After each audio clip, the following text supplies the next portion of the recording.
And we have strong opinions. What a whiny freaking crybaby response. This is Stillman and Company with Jared Stillman on Nashville's best sports talk, 102.5 and 106.3 The Game and the Game Nashville app. Stillman and Company, 102.5, 106.3 The Game, streaming live on Twitter, Twitch, YouTube, and Facebook Live, thanks to Superbook Sports, live from the Hiller Plumbing, Heating, Cooling, and Electrical Studios. Ladies and gentlemen, boys and girls, today, training camp has officially opened. Guys, we've made it. All that bullcrap that we spent all that time talking over the last however many months since that ball might have been fumbled by Josh Dobbs. It might have been an incomplete pass. I don't know. But Jacksonville won and you lost. And ever since then, we've just been floating around on the radio for 4 hours a day. Well, that's over because training camp starts today. Ian is here today. Hello, Ian. What up, what up? I could not be happier. So yesterday I was all giddy and telling you about my high expectations for the Titans. 12-5, we went over the schedule, the scientific formula, the analytic, as you will, that tells us that we should expect the Titans to be 12-5. Well, today I'm not as cheery, and I'm going to tell you why. Mike Vrabel met with the media, his pre-training camp press conference, and I oftentimes get mad at mistakes, but I really get mad at when the same mistake happens over and over and over and over again. That's when I really get mad. If you mess up the same thing 8 times, you're never going to learn on the 9th try. So the Titans have offensive line issues, we all know. There's no way their offensive line, in my opinion, can be as bad as it was last year when they had Dennis Daly out there and they had Aaron Brewer at guard next to Dennis Daly. And the Titans have made a lot of moves I didn't like as far as the offensive line is concerned. But I thought it's got to be better than last year, right? And then Mike Vrabel was asked with Nicholas Petit-Ferrer, a.k.a. PT. With PT suspended for the first 6 games of the season, who's going to play right tackle? And when I heard his answer, I got a little queasy. Who do you anticipate being in the running to be this team's opening day right tackle?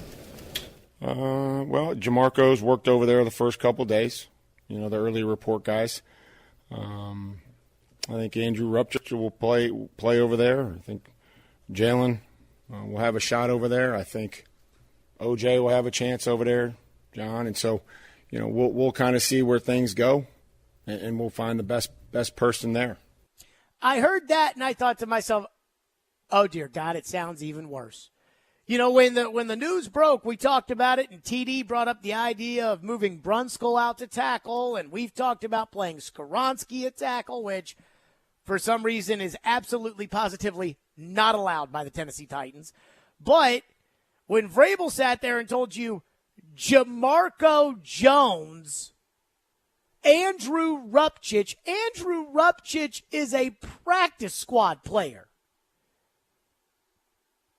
Jalen Duncan is a rookie who was drafted in the 6th round who happened to lead the Big Ten in sacks allowed last year. Congratulations, starting at right tackle, the right tackle version of Dennis Daly.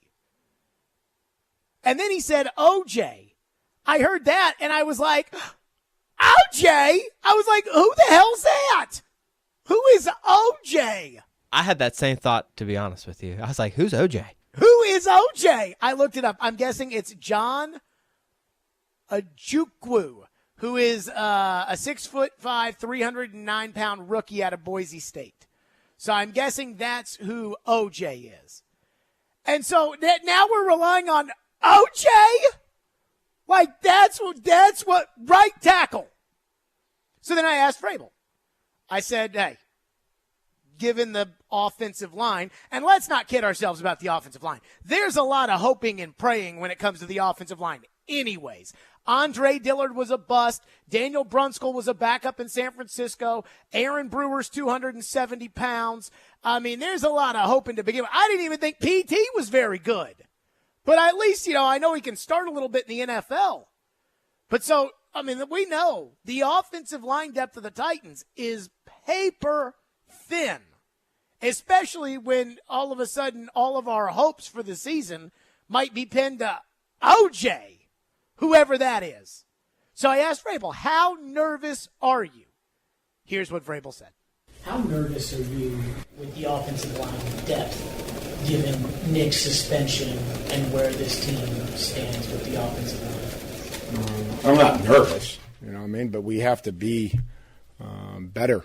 We have to be better up front, and we got to protect our quarterback. That's what happens in this league when your quarterback gets hit. They turn the ball over, they get hurt. So I'm not nervous. I'm excited to see guys compete. I'm excited to see guys, develop a role and a position and versatility. See who can play more than one position. See who can withstand the rigors of training camp approach. It's a long season, and certainly durability and availability is critical. We talk to the players about availability when they're available. One, the most important thing is they can get better. Two, they can they get an opportunity when other guys aren't out there. And then the third one is it allows them to be evaluated. So those are the things that I tell the team. I told the young guys a couple days ago. I tell the older guys that same thing today. Okay, he's not nervous. In fact, he's excited because with OJ available, he'll be able to evaluate him, and he'll be able to evaluate Jalen Duncan, and he'll be able to evaluate Jamarco Jones, and he'll be able to evaluate all these guys. So I'm not nervous about the depth on the offensive line, says Mike Vrabel. Let me ask a question to everybody. Do you share the same feelings as Mike Vrabel? Are you, when it comes to the offensive line, when you hear the names Andrew Rupchich, Jalen Duncan, and OJ at right tackle, do you have the same feelings that Mike Vrabel has? He says he's excited, not nervous. Or are you like me and you want to go run to the closest restroom and vomit in the toilet? Because that's how I feel. And I go back to, again, making the same mistake 18 times in a row. I've said this time and time again. Vrabel gets no blame. Mike Vrabel's the most popular guy as far as the Titans are concerned, so he will be the guy who gets blamed last. John Robinson got blamed ahead of Vrabel. Ryan Tannehill gets blamed ahead of Vrabel. Todd Downing, which I believe was Vrabel's fault, got all the blame himself, not Vrabel. That's what happens around here. But last year, the Titans showed up to training camp. They didn't have a left guard, and they didn't have a right tackle. And we saw how that played out. The year before that, the Titans showed up to training camp, and they didn't have a right tackle. Now, they ended up with the number one seed in the AFC, and Quessenberry was serviceable. But, guys, let's not kid ourselves. The offensive line last year freaking sucked. And when Vrabel sits there and he says things like, well, it doesn't matter who's out there. We have to protect the quarterback. Yes, it does. That's why you couldn't protect the quarterback last year, because of who was out there and the fact that they weren't any good. And instead of completely overhauling the offensive line, the Titans paid Aaron Brewer $4 million. That's what they did. I mean, the legitimate starting players in the NFL. Ben Jones, cut him. Nate Davis, let him go. Now, I ain't really like Nate Davis. I certainly liked him a lot more than I like, PT and those guys. But the guys that were legitimate starters in the NFL, they're gone. I mean, again, Andre Dillard was a first-round pick in 2019 for the Philadelphia Eagles, and over 4 years, he never started for them. That is a bust. That is exactly what a bust is. And we're hoping that that's good at left tackle. Like, all right, okay, we feel okay about left tackle. And he's sitting there telling me, oh, no, I'm not nervous about this. I hope you're lying. I hope you don't want to put down the players that are on this roster. I hope that's the case. I hope in the personnel meetings with Rand Carthon, you're sitting there saying, dude, I don't know what we're going to do on the offensive line. Because once I heard those two things today, once I heard the names, last week when it came out that they were working out George Fant and the Jordan Schultz report, which I think came from Fant's team, which kind of said, they think that if things go well, they're going to sign George Fant.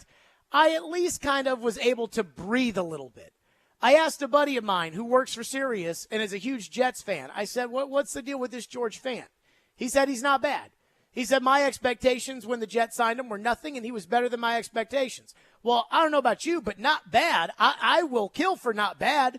I mean, I miss the old days of Roger Saffold and David Quessenberry. They were not bad.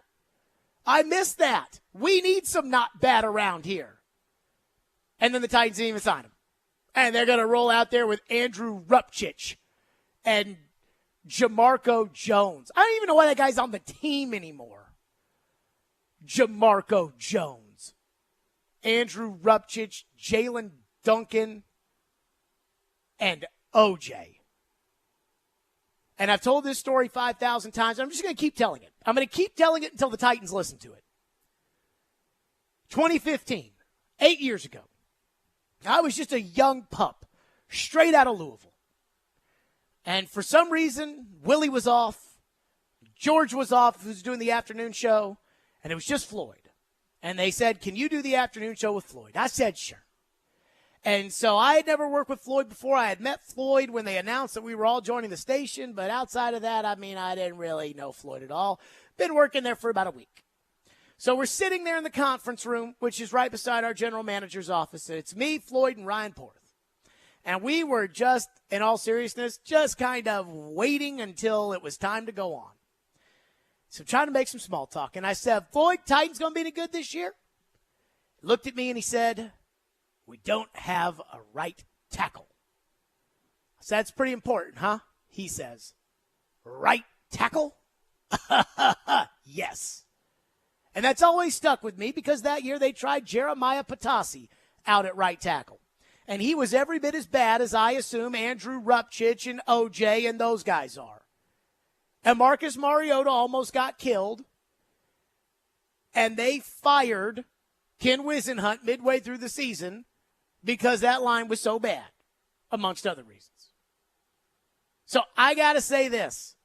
When I hear Mike Vrabel tell me who might be playing right tackle, and I think about Calais Campbell versus Jameel Douglas in 2019.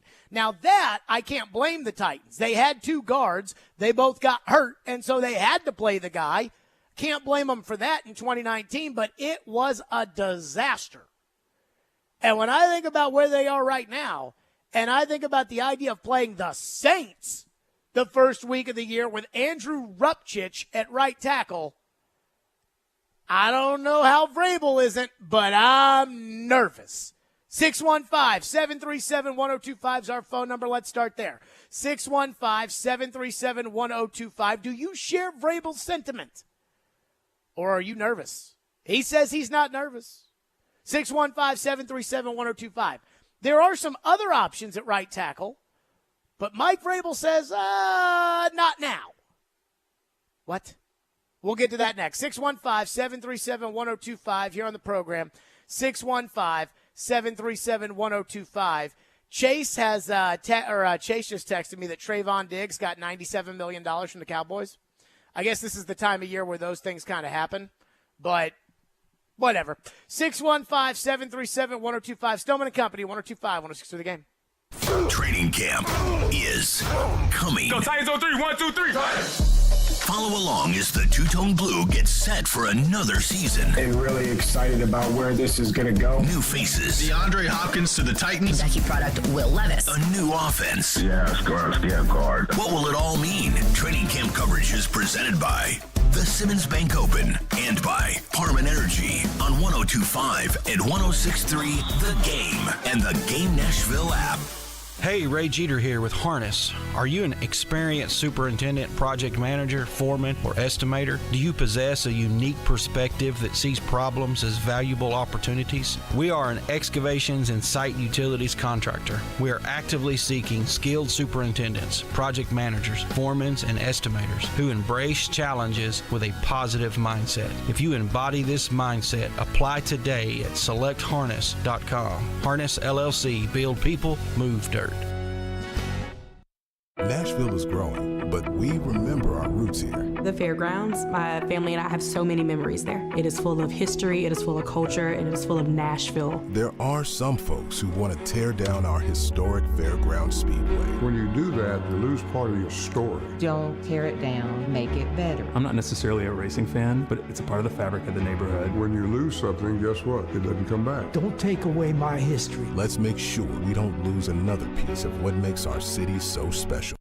Being value conscious and getting the most for your money is so important these days, and that's why it's more important than ever to shop at Genesis Diamonds, the undisputed value leader. Part of the education at Genesis Diamonds is we explain to you how we travel the world and purchase our diamonds, how we buy in bulk, we pay cash for our diamonds so we can save every possible percent to save you money on your diamonds. Genesis Diamonds Vice President David Cooper. There are no middlemen, there are no other wholesalers or dealers, so we cut out all of those extra added markups and pass those savings on to you. When you combine that unmatched value with a totally no-pressure shopping experience, you know you're in the right place. Because we do not work on commission, our sole purpose is to make sure you get exactly what you want. There's nothing in it for us personally, whether you spend $1,000 or $100,000. That's why at Genesis, people often end up spending less than they had budgeted. Our goal is to purely present you with options so you can choose exactly what you want. The value you want, the experience you deserve. Genesis Diamonds, Green Hills and Cool Springs.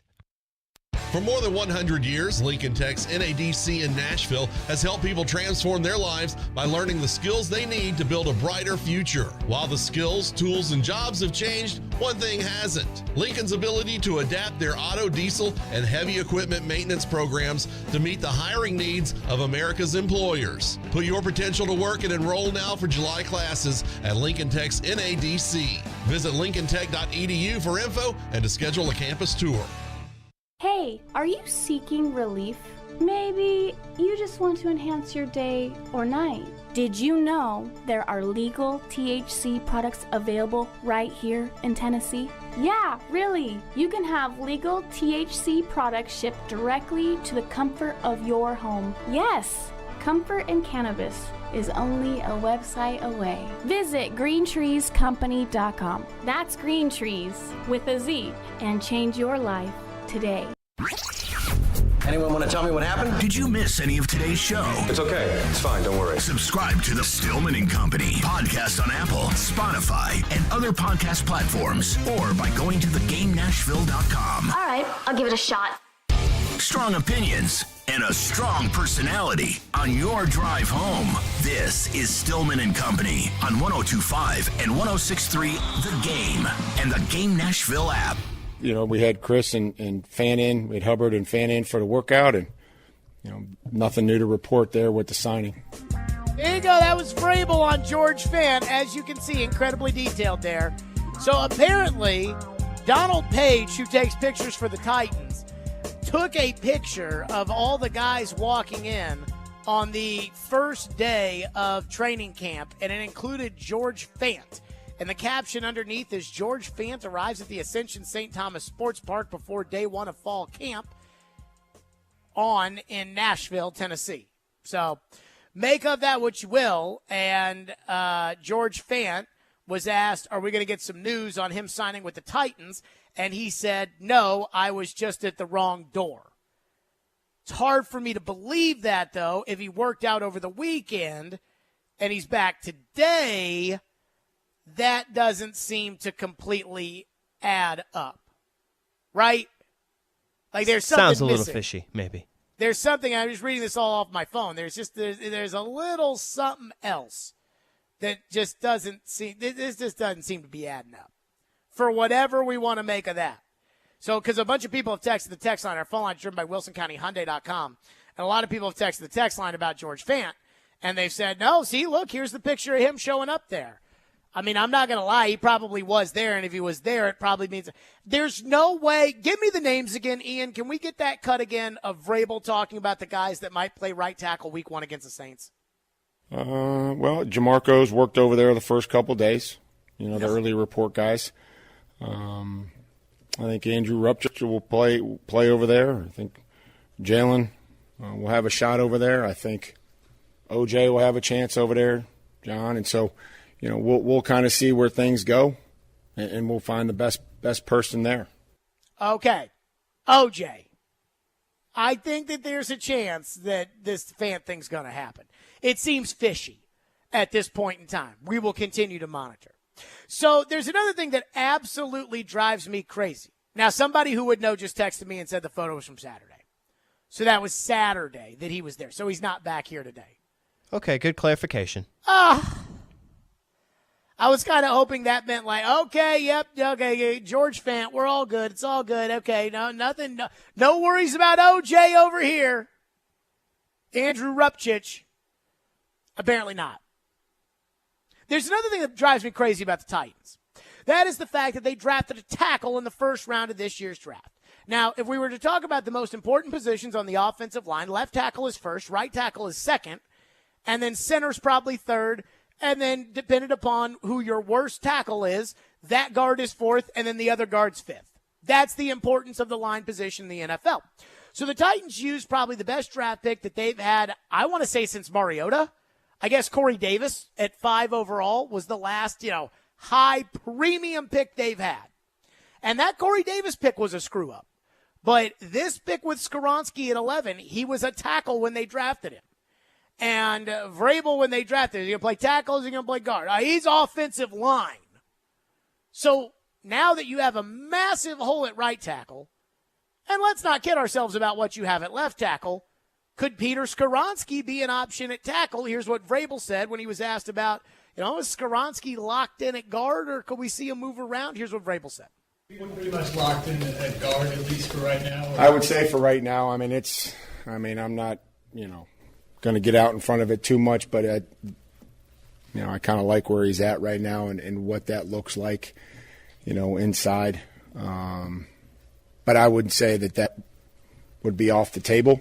That's just not what we're going to do, tomorrow when you're at practice. So, but I think that could be a possibility potentially.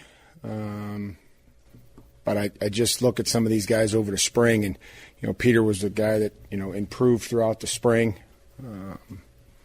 and want to continue that improvement, but he could potentially be out there as well. Okay, I want to ask this question. Does anybody understand how stupid this sounds? He really improved over the spring. You mean in the non-padded practices on the offensive line? Where they weren't thumping, which is exactly what offensive linemen do. So basically what Vrabel told you is that he loves Skoronski at guard, that he really likes the idea of Skoronski at guard. I guess he likes in the spring what he saw at guard, even though, again, you can't do anything in the spring, but he likes what he sees there. So what he's telling you is, we're going to get reps at tackle for Jalen Duncan and Andrew Rupchich and Jamarco Jones, who freaking sucks, and OJ. We're going to get all these guys the reps at right tackle in practice, and then once we learn that all these guys can't play, something that most of us already assume, then we might think about moving the 11th overall pick, who is a tackle, out to tackle. Only then, though. What about the right guard who's started at tackle in the NFL before and played that? But, well, not right now, but, eventually we'll think about it. Seriously? What planet are we living on? This idea, your best offensive lineman is a guard. Ask the Colts or the Falcons how far that's gotten them. Sometimes with this stuff, I think I'm living in Looney Tune land. Oh, yeah, no, I think we'll be fine at right tackle. We don't need to bring in George Fant. I think we'll be fine. I think it's Peter Skoronski's the best offensive lineman you have. But you better hope he's the best offensive lineman you have. You just picked him 11th. Peter Skoronski's the best offensive lineman you have. And he's playing the least valuable position on the line. Does anybody else see how stupid that is? I don't get it. I don't understand. They fired the general manager in large part because of some of the malpractice that was committed upon the offensive line. They fired the line coach. And they continue with the malpractice. Now, it's not their fault. PT got caught for gambling, but it kind of is because he should have known the rules. Oh, my goodness gracious. Sometimes this team, man, sometimes everything's going in the right direction, and then they tell you, we'd rather get OJ some reps at tackle. Right now, we see Skoronski as a guard. You took a guard with the 11th overall pick. Do not tell me that you took a guard with the 11th overall pick. Do not tell me that. And we all now know the truth anyways, and you know it's yes. Phone line driven by WilsonCountyHunter.com. Texture says, I'm less nervous about the line now that George Fant was photographed walking into training camp this morning. Google it. Unfortunately, that was Saturday. Texture says, sounds like the Titans are drafting another offensive lineman in the first round next year for the 5th year straight. Well, maybe this time when they draft a tackle, they can play him at tackle. Guard with the 11th overall pick. A guard. I can't, I tell you, that stuff just drives me freaking crazy. One texter says, I laughed out loud when you said we need some not bad around here. That's both hilarious and pathetic for a professional team. Do the coaches just not care or don't get it? I think they just don't get it. I think they just don't. I mean, I said this when they drafted Skoronski. And quarterback was still on the board, and wide receiver was still on the board, and all these other players were on the board that seemed to be good players in the draft. I mean, I'm not Mel Kiper, so I don't know who's great and who's not. But, you know, there were a lot of options with the 11th overall pick. And the Titans took a guard. Now, I'm not saying the Chicago Bears do everything right because I think they're run by a bunch of morons, and that's why they always pick first. But the Chicago Bears took a tackle 2 picks before Skoronski, and they would know everything there is to know about Skoronski because they're in Chicago, or at least they should. And they took the guard out of Tennessee who plays right tackle. Arizona was willing to take Paris Johnson with the 3rd pick. Now, they ended up moving back to 7 and taking him, but they took that tackle. So maybe the league just doesn't think Skoronski can play tackle. Well, that's fine. That's why they didn't draft him, because they're not all the other teams aren't taking a guard with the 9th pick. But apparently not only are you going to use your 11th pick on a guard, but you're also going to put a busted left tackle and a OJ or Andrew Rupchich or Jamarco Jones at right tackle before you say, hey, you know what, let's put our best offensive lineman at tackle. What is the matter with this? Oh, it drives me crazy. Oh, it drives me crazy. And Vrabel, not nervous about the offensive line. A lot of you want to weigh in on this. 615-737-1025. And here's the other thing. Vrabel said it, not me. Vrabel said it today.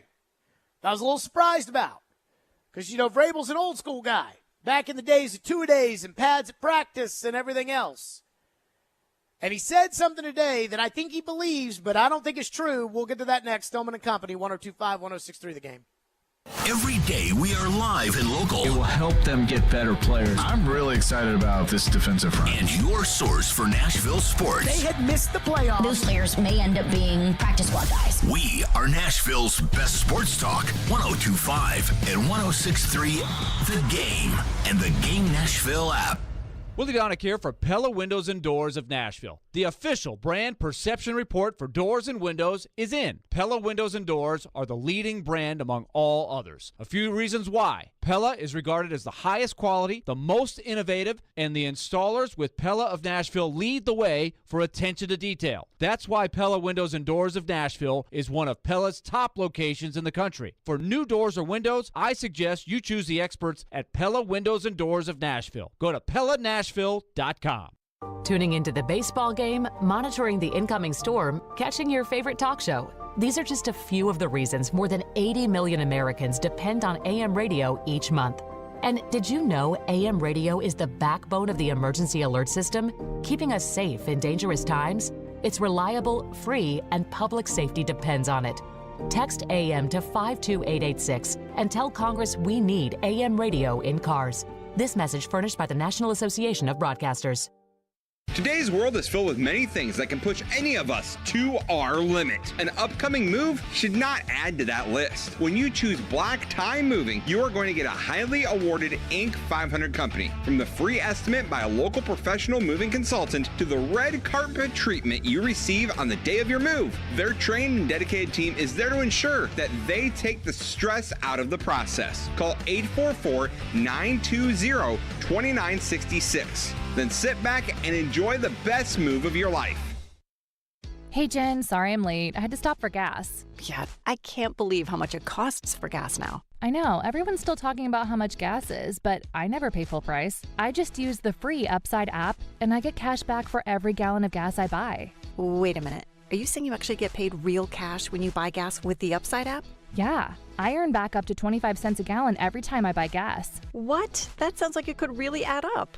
It sure does. I've made over $300 already. Wow, that's serious extra money. I'm downloading the free Upside app now. Download the free Upside app to earn real cash back every time you buy gas. Use promo code CAR3 for an extra 25 cents per gallon cash back in your first fill up. You can cash out anytime right to your bank account, to PayPal, or an e-gift card. Just download the free Upside app and use promo code CAR3 for a 25 cents per gallon bonus in your first tank. That's code CAR3 for 25 cents per gallon cash back in your first fill up. Cashback's not available in gas in New Jersey and Wisconsin. Jim was at the laundromat when he heard. His ear said, "Maraca, senor," but his nose said, "Hey, freshest scent ever." Following his nose, Jim found a man pouring Gain scent beads into the washer.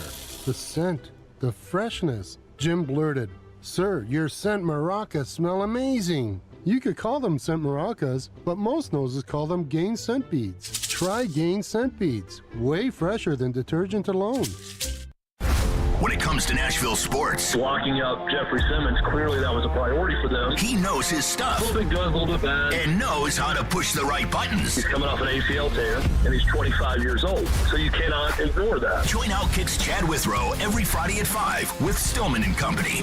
Withrow. What I hate more than anything is people that are phony and not true to themselves. Is on 102.5 and 106.3 The Game and the Game Nashville app. Hey Nashville, this is Rick Stockstill, and you're listening to Nashville's best sports talk, 102.5 The Game. Which time do you have to be able to evaluate who can play where on the line, given the lack of padded practices and how the training camps are as physical as they used to be? Well, I think we have plenty of opportunities. The other thing is great teams.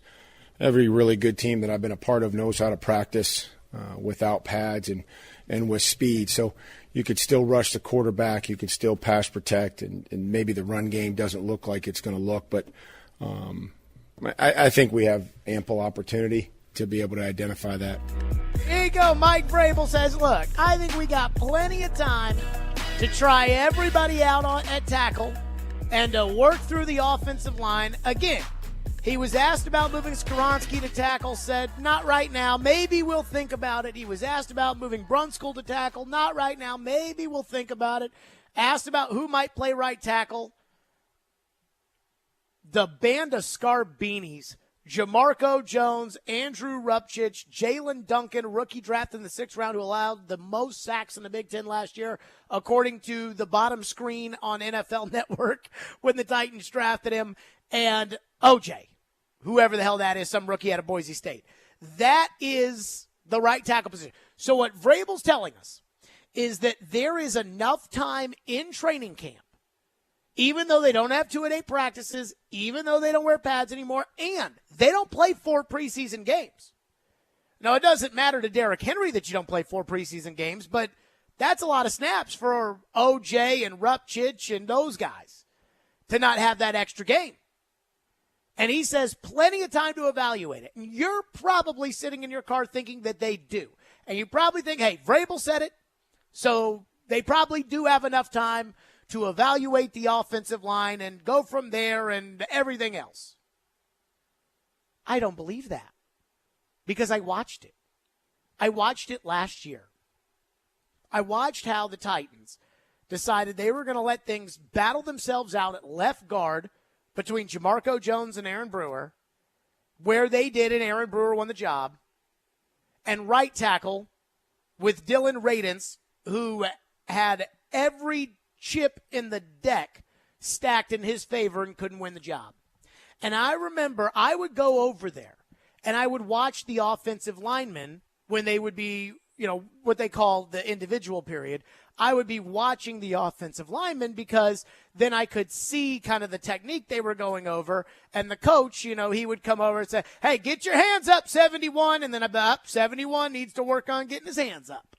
And every time I'd be over there watching the offensive line with Coach Keith Carter, Coach Turbo, I would always see John Robinson. And he was looking right at Dylan Radins every time because he had to evaluate. This is what we've learned might have been kind of the straw that broke the camel's back with Radins and Farley. He was a hawk-eyed over there. Well, how long did it take them to realize that Dylan Radins freaking stunk? I think it took them 2 preseason games before they realized, yeah, he's terrible. And so at that point, there were no more tackles. There were no options for tackles. The option for tackle was to trade, I think, a 6th-round pick in this year's, the upcoming draft, a 6th-round pick in the 24 draft in order to get Dennis Daly. Like, that's what that was. So now Vrabel's going to tell me they have plenty of time? I mean, I remember talking to somebody before the last preseason game saying, is there going to be a waiver wire tackle that they can sign that can come in here and play? Because, I'm not convinced that Nicholas Petit-Frere is any good. And somebody said, well, Vrabel said that there's nobody better than their starting right. No one's going to cut anyone that's better than their starting right tackle. And at that point in time, I thought, oh, dear God. Then I watched the season, and I thought, oh, dear God. And so Vrabel can tell me they have plenty of time, but I don't believe it. I do not believe that. Now, it did work out in their favor 2 years ago when they showed up to training camp with Kendall Lamb and Dylan Radins battling for the right tackle spot. And I just watched Ola Adeni run around Kendall Lamb about 3 times in a row. At the second practice, I turned to Joe Rexroad. I said, Joe, I think this Kendall Lamb sucks. And Joe was like, they're not even wearing pads. I was like, I know. I know. Let's put me out there with no pads on. You can tell who's bad. It might be hard to tell who's good, but it's not hard to tell who's bad. And then Vrabel was asked about the tackle position, and he was like, oh, yeah, well, Quessenberry and Sambrilo, they might be a part of that. And then Coach Turbo ran off Sambrilo. So, again, you guys Vrabel can say he's not nervous. I don't know how. And a lot of this talk about the offensive line they keep talking about, they act like they're experts on it, but they keep screwing it up. And then I try to figure out, okay, so how is this going to work? And now it's, well, Andrew Rupchich or OJ might be over there. Texter says, I'm not crazy about the names mentioned above as possible replacements for Nicholas Petit-Frere. However, we must trust the process, Texter says. Why? Why do I trust the process? If anything, I have a complete and total distrust for the process. Vrabel will figure the offensive line out. Did he figure it out last year? I told you guys that what I heard out of the combine was that Mike McGlinchey, the tackle who ended up signing with the Broncos, the top tackle on the market, Mike McGlinchey knew he wasn't going to stay in San Francisco. He wanted to come here. That's what I was told. He felt comfortable with Ran Carthon, the Titans offense he thought was similar to what they ran in San Francisco. He wanted to come here. Then at the combine, I told you it was the Titans who weren't interested in Mike McGlinchey, not the other way around. And that the Titans were telling everybody they didn't have any money. And so when you say I have to trust the process with the offensive line, I'm sorry. I've trusted this the last couple of years. And we can blame John Robinson all we want because, again, he's not the popular guy. Vrabel's popular, so he never gets any of the blame. But it looks like they're doing the same thing that they did last year and the same thing they did the year before that, and John Robbins is not here anymore. I mean, that's what it looks like to me. Texter says, I don't understand how you're not a coach with all your knowledge. Hey, don't make me tell the Floyd Reese right tackle story again, because I will do it. I mean, I got to, if you're a listener of this show on a consistent basis, Ian, how many times, if you're a listener of this program, we call him a P1, somebody who every day at 2:14 is like, oh, Jared's on. If you're a P1 listener of this program, how many times do you think you've heard the right tackle story? Oh, 10 times? 10? I was thinking like 100. Oh, yeah. I mean, you probably hear it at least, I don't know, 20 times a year. I mean, and the only reason I keep telling it over and over and over and over again is because they haven't had a right tackle for 3 years. So you can tell me, oh, yeah, what do you know? Don't make me tell that old man story again, because I will. Texter says Peter Skoronski will be an all-pro guard. Watch and see. Whoop-de-doo. You got an all-pro punter, too. How's that helping out? Guard. People. We got the best guard. Congratulations, you're the Colts.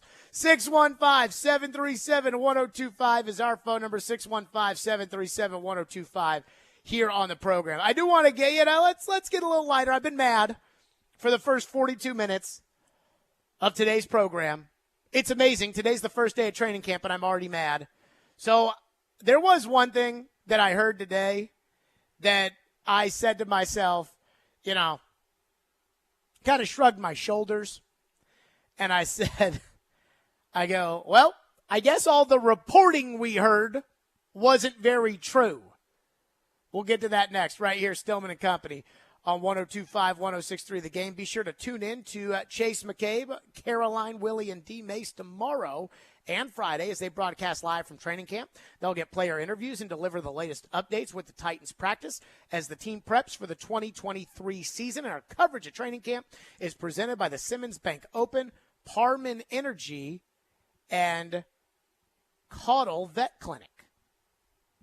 Every day we are live and local. I think Vanderbilt is steady, disciplined. It's been so long since Tennessee's gotten out of the first weekend. And your source for Nashville sports. I don't mind going to another team. You want to know what the coaching staff's going to look like. We are Nashville's best sports talk. 102.5 and 106.3 The Game and the Game Nashville app. At the law office of Amanda J. Gentry, we are committed to defending your rights. We have a team committed to helping you navigate the court system, whether you've been accused of a crime or you're going through a messy divorce in custody. Call our team to help you navigate this system. We are here to protect your rights, to demand your rights, to enforce your rights. 615-604-6263. 615-604-6263. AmandaJGentry.com.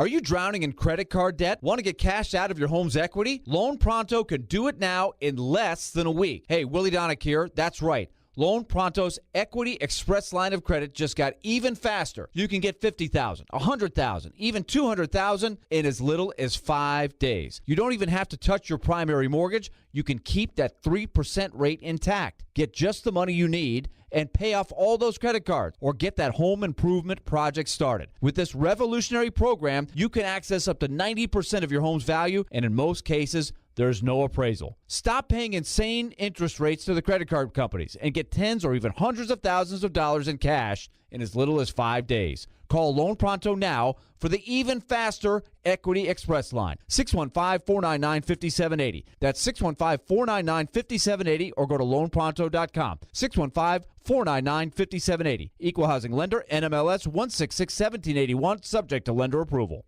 Jasper's on West End Avenue is your neighborhood bar and restaurant. They offer a fun atmosphere with a game room, TVs, a large bar, lounge area, and patio seating, plus free parking. That's right, free parking on West End. Come into Jasper's today to enjoy their elevated bar fare and well-crafted cocktails. Happy hour Monday through Friday from 4 to 6, and now game night every second and fourth Thursday. Drop in anytime where you can win gift card prizes each week. That's Jasper's on West End Avenue, Nashville's place to gather, play, eat, and drink.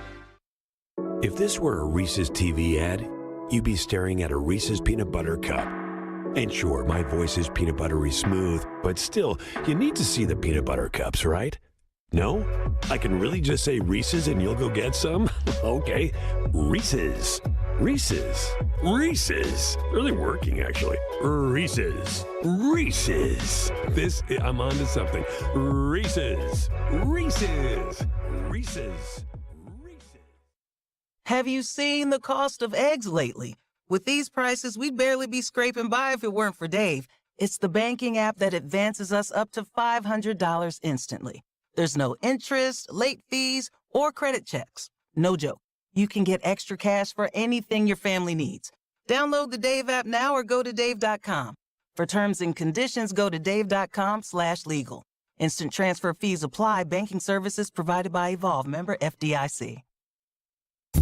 They combine hard-hitting journalism. The Titans asked Kevin Byard to take a pay cut. Strong-willed opinions. There's hot takes and then there's like weird takes. Yeah. This is a weird take. And sometimes some old man takes. I'm excited about it. So do I gyrate embarrassingly? To create the perfect morning show, they are Robbie and Rex Road. Mornings from 6 to 9. Presented by TJ Anderson Homes of Benchmark Realty on 102.5 and 106.3 The Game and the Game Nashville app. You're listening to Stillman and Company on 102.5 and 106.3 The Game and the Game Nashville app. With DeAndre Hopkins, do you sit down with him and develop a practice plan, or how do you go about managing his reps and everything? Well, everybody, we heard this ad nauseum, but everybody has a plan every day, and everybody will be working in some capacity, right? Whether that's Derek or Jeff or KB, whoever that DeAndre, and so I'm not ready just to say this is what the plan is. I think it's dependent on, what it looks like, the amount of work that he gets, and the amount of work that he needs, and the conditioning that he needs, and the relationship with the quarterback, and But we're obviously he's going to have a plan just like everybody else. There you go. That was Vrabel talking about DeAndre's practice habits. And when there was all the talk about DeAndre, there was talk about the practice habits. And, DeAndre doesn't like to practice much. And maybe DeAndre will purposely miss training camp because he doesn't want to practice. And, that's just something that's been repeated over and over and over again. And maybe it's true, maybe it's not. I don't know. We'll see this year. I don't know. Vrabel dropped a significant hint to make me think that DeAndre wasn't going to practice tomorrow or Friday because of some other prior commitment that he has. Okay. But DeAndre was asked about the not practicing. And we were told by all the insiders, by Diana Rossini and Tom Pelissero and Ian Rappaport and all these people, these insiders, that when the Patriots were courting DeAndre Hopkins, that there were no hang-ups between DeAndre and Bill O'Brien. That he had no problem with O'Brien. He had no problem with, their past in Houston and so on and so forth. Now, we played that Michael Irvin cut from 2020 about 800 times in which Michael Irvin said that Bill O'Brien compared him to Aaron Hernandez and told him to stop bringing his baby mamas around. And I heard that, and I'm like, there's no way that that's water under the bridge. So DeAndre was asked today about practicing, and listen to this and you tell me, you think DeAndre still hates Bill O'Brien? There about not practicing, is that overblown? Do you take Veterans Days off just like of course that's overblown. I think that started in Houston, when they were trying to, whatever. But of course, yeah. I think that, all that came out in Houston when, they were trying to, whatever. He still hates Bill O'Brien. I know. All the insiders told us that he doesn't still hate Bill O'Brien, but let's not kid ourselves. He still hates Bill O'Brien. I mean, that Michael Irvin cut. I mean, again, that was 3 years ago, and I know time heals all. But people that I probably felt that way about 3 years ago, I don't think there's somebody I've done that big of a 180. My guess is the reason why the Titans were confident they were going to sign DeAndre Hopkins is because they had a relationship with DeAndre and they knew he hated Bill O'Brien. And they knew that the Patriots were a cheap organization and the Patriots weren't going to step up to the plate and pay the price that the Titans were offering. And that's probably why they were confident the whole time. JD texts into the text line and he says, Can we move on to another topic? Referencing the first 45 minutes of today's show about the offensive line, he says you have repeated the same topic and discussion 20 different ways, 30 times. JD, let me ask you a question. Did you watch the Titans last year? Did you see the offensive line last year? You know, I bit the bullet last year, and I bought a subscription to NFL Plus. I have no idea how much money I pay on a yearly basis. I'm sure it's probably like $100. But I bought an NFL Plus subscription because I wanted to see the game tape, because I wanted to fairly, or at least feel like I was being fair when it came to my assessment of why the Titans did what they did or didn't do what they should have done. And when I watched that game tape last year and I saw little Aaron Brewer getting bullied around by 300-plus pound linemen, I thought to myself, well, I guess that's not going to work. Now, the Titans watch the same tape too, but apparently they decided to pay that guy $4 million. So if the Titans had watched the same tape that I had and came to the same conclusions that I did, which is that the offensive line last year was terrible, and then they went out of their way to fix the offensive line, then I probably wouldn't be bitching about it as much as I am today. Unfortunately, for the last 2 years, the Titans have entered training camp without a right tackle. And each of the last 2 years, that's been a problem. Specifically last year, when the entire offensive line was an unmitigated disaster. I'm sorry that I am bothered by the fact that the team is repeating the exact same mistake that they got themselves into last year that probably played a large part in why their season was such a train wreck. So when we spend 45 minutes on it, I would say that it's worth it given what the Titans' offensive line looked like last year and the fact that I'm nervous. I guess Vrabel says he's not nervous. I'm nervous that it's going to be similar to what it was last year. Texter says, Vrabel has more control now. He promised a wide receiver, and he got one. Let's see what he does for this offensive line. I think he will make a move if needed. They made a move last year. And the move last year was Dennis Daly. That was the move. Now, it's crazy because they signed LaRaven Clark off the Eagles practice squad. And LaRaven Clark had been kind of a swing tackle for the Colts for a couple of years. And they signed LaRaven Clark off of the Eagles practice squad, and he played right tackle when PT was out last year.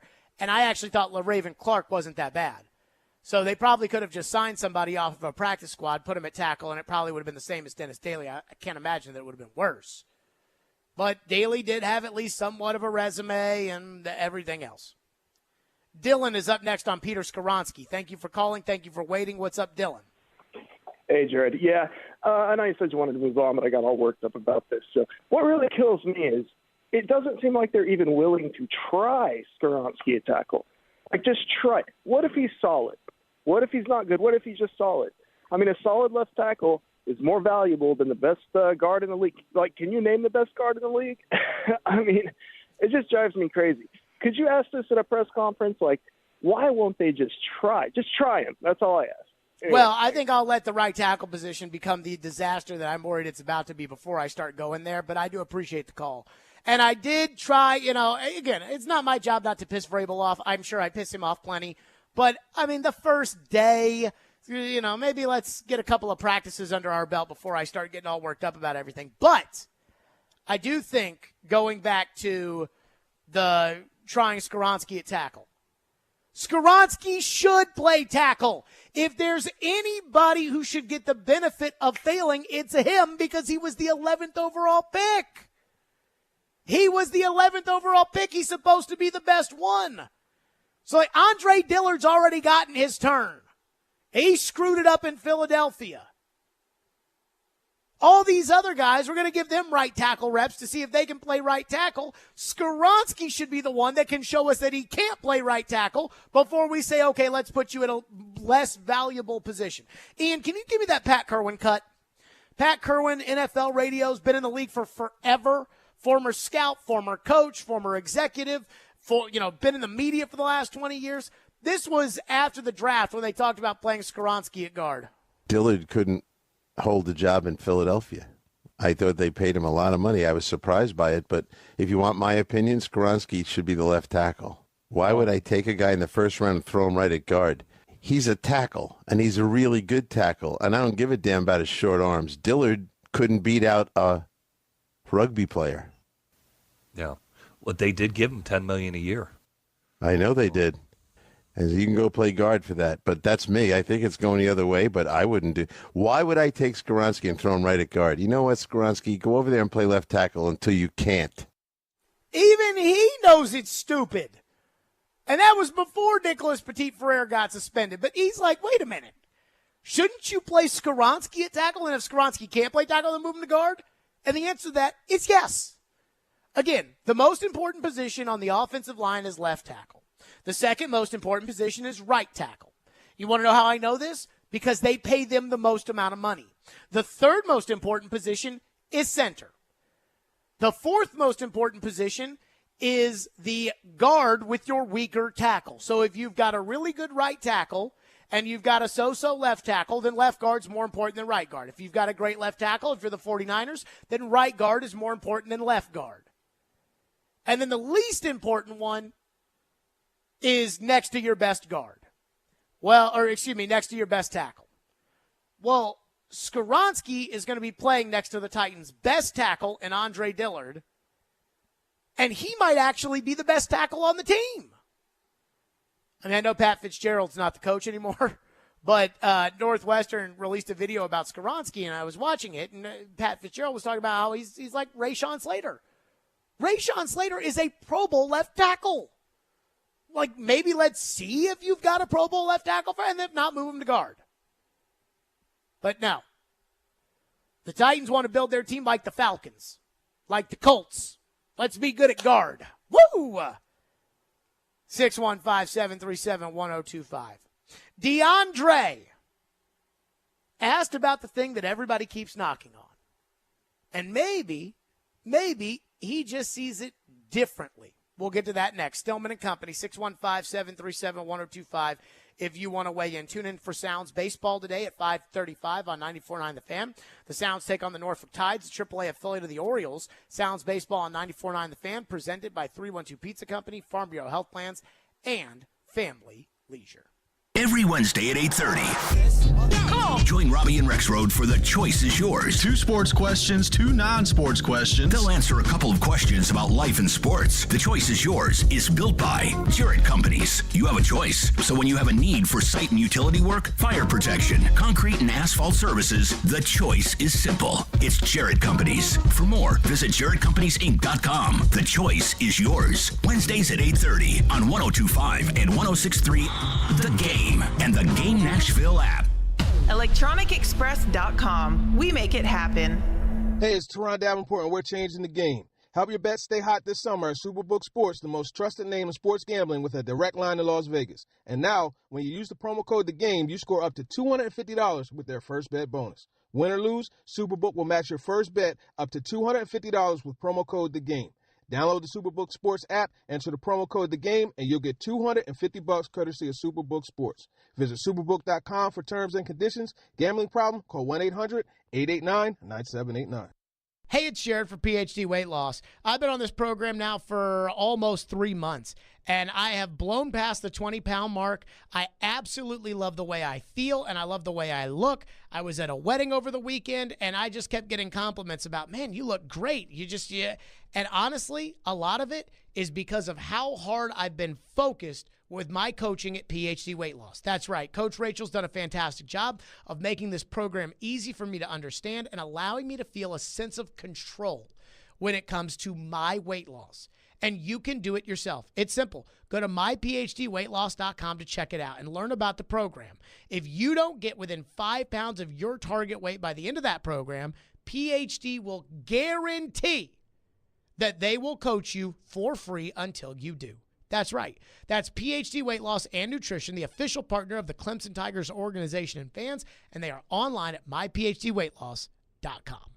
If you're hiring, it can feel like you're trying to find a needle in a haystack. You can hope the right person comes along, or you can just use ZipRecruiter. And now you can try it for free at ZipRecruiter.com/radio. In fact, ZipRecruiter has helped a lot of business owners find their needle in a haystack, like Marco, president of operations at Telly Tires and Auto Centers. Because Telly Tires has grown a lot in the last few years, Marco needed to hire everyone from a receptionist to a store manager to a head mechanic. ZipRecruiter helps me find all the right people, even the most difficult jobs to fill. ZipRecruiter helps me keep my business running. Take it from Marco and millions of other businesses who've used ZipRecruiter.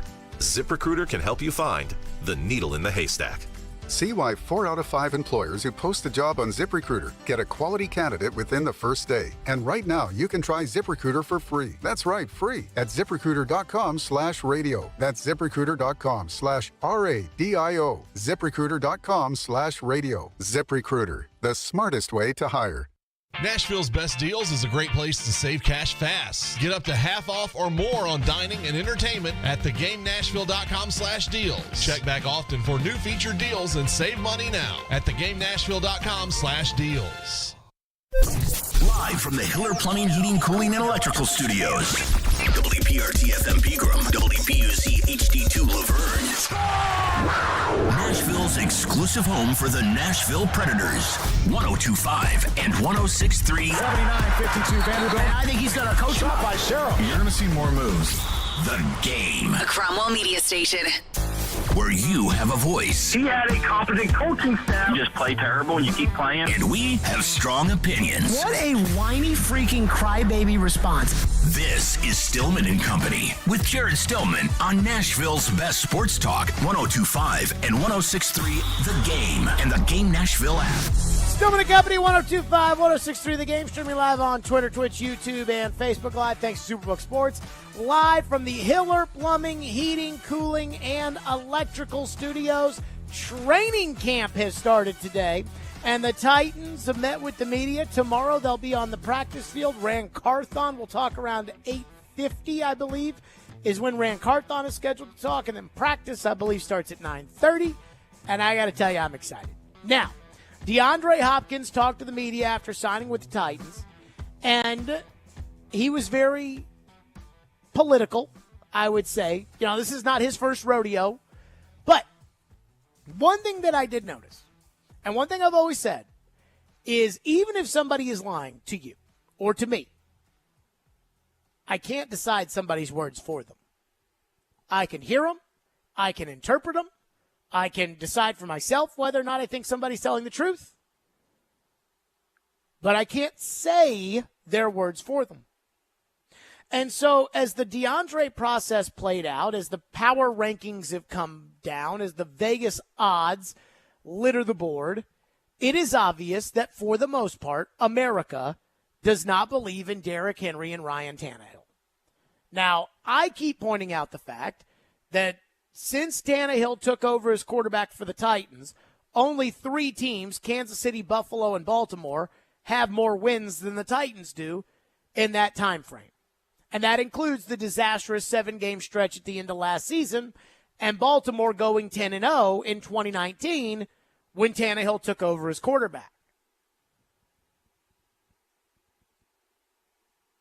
With Henry, Tannehill, and Vrabel, the Titans average over 17 games, 11.3 wins per 17 games.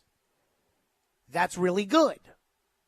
That's right there with everybody else except for Kansas City and Buffalo, and it might even really be closer to Buffalo than we think. And so I believe that Henry and Tannehill can win to a certain extent. I don't think Henry and Tannehill can win the Super Bowl. But I don't think Daniel Jones and Saquon Barkley can win the Super Bowl. I don't think Jimmy Garoppolo and Josh Jacobs can win the Super Bowl. I don't think Lamar Jackson can win the Super Bowl. I don't think Dak Prescott and Tony Pollard can win the Super Bowl. So I asked DeAndre Hopkins, after hearing all the chatter for weeks and weeks about why DeAndre Hopkins should not join the Titans. Because let's admit it, we heard it too. And I asked him, I said, how much do you believe in Tannehill? How much do you believe you can win with Tannehill? Here's what DeAndre said. What's your level of belief with Tannehill as the quarterback that he can lead this team and you to winning? What do I believe? Your level of belief that he can lead the team to winning. 1 out of 10, I think it's a 10. What do you think of him as a quarterback? I think he's a great quarterback. Okay, 1 out of 10, I think it's a 10. I think he's a great quarterback. Again, I can't interpret DeAndre's words I can't speak for him. Do I think DeAndre thinks that Tannehill's a 10 out of 10? after he sat down and did that interview when he talked about wanting to play with Josh Allen and Lamar Jackson and Patrick Mahomes and Justin Herbert and all those? Probably not.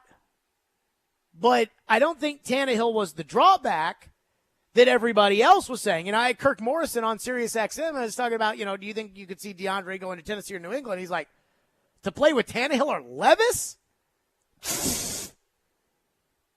And so I don't think that's how DeAndre feels about Tannehill, especially considering that DeAndre says that he wants to play until he's 37. And it's not like this contract is big money. I mean, not the kind of money that he's capable of making if he has a good season. And then there's Derrick Henry. And every time the Titans lose a game, all we ever hear is, can't win with a running back. Cannot win with a running back. And I brought this up that Derrick Henry has taken the Titans as far as Josh Allen has taken the Buffalo Bills. And nobody seems to want to acknowledge that because every time Buffalo loses, they never say, can't win with Josh Allen.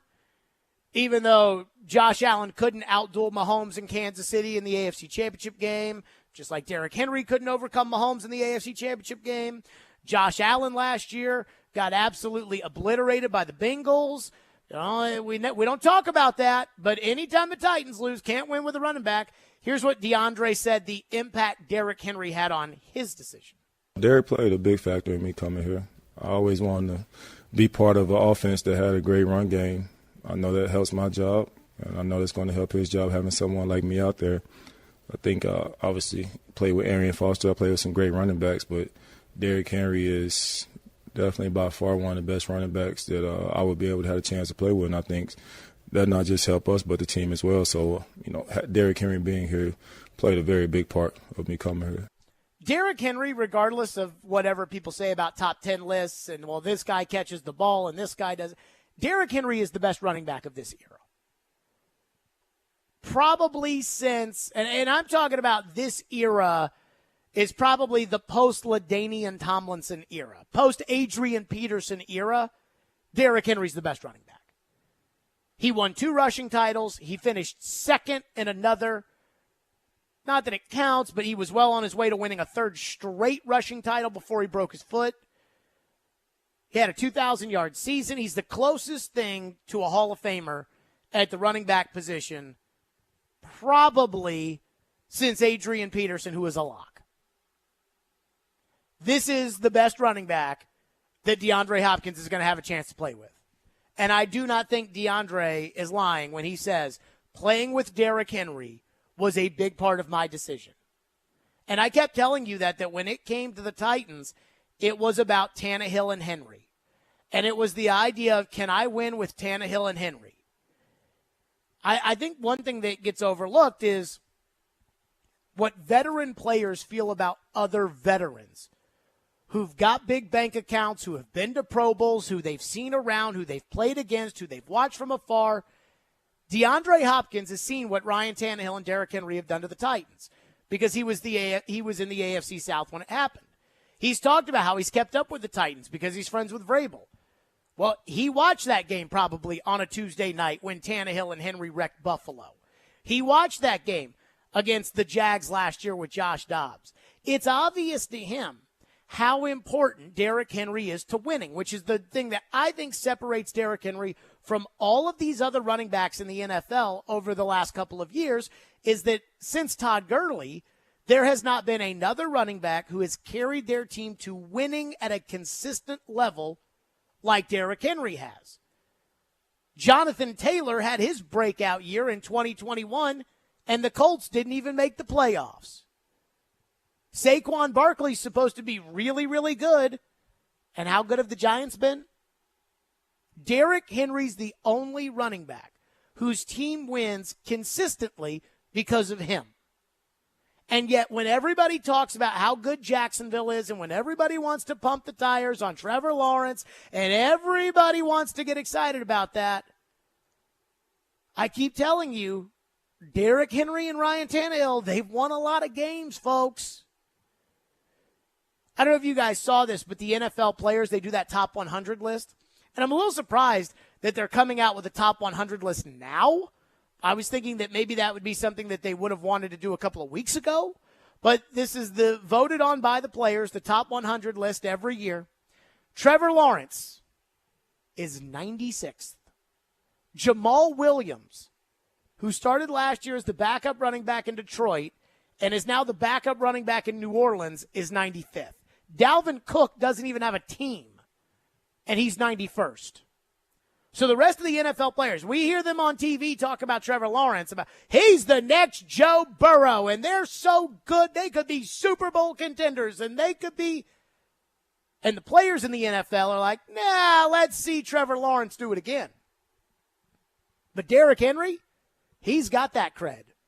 Tannehill, even though they talk so poorly about him on TV and nobody, gives him a top 10 vote in the Jeremy Fowler list and everything else, clearly DeAndre Hopkins thinks that they can win something. And I do understand that the reason why DeAndre Hopkins picked the Titans is probably because the Titans offered him the most amount of money. I get that. But at the same time, just listening to him talk today, I do think there's a level of sincerity about him wanting to win, which was something that I was not sold on until I heard him talk today. So I know everybody wants to tell you, every ESPN analyst, I said this yesterday, when I set my expectation level for the Titans at 12 wins this year. And I said, other than the fact that TV tells you that the Titans stink, why can't they win 12 games? If TV told us that they could, if TV told us that the Titans were really, really good, why can't the Titans win 12 games? Would we say then, oh yeah, they can win 12 games? TV says it. But I don't think DeAndre Hopkins, and I picked up on this, I don't think he's interested in what TV has to say. TV was telling us that Mac Jones is a better fit than Tannehill. And I don't believe that. So, I mean, we can listen to what they all have to say and everybody that gets worked up, but that's not what DeAndre Hopkins said. 615-737-1025 if you want to weigh in, 615-737-1025. I do wonder how sincere some of these people are when they talk to the media. DeAndre Hopkins brought up something with the Titans that I don't think he could be lying about.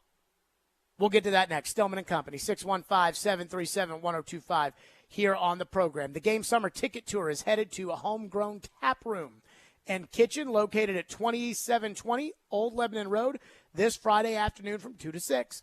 Come eat, drink, hang, and leave with a pair of free Sounds, Preds, Big Machine Music City, Grand Prix, or concert tickets.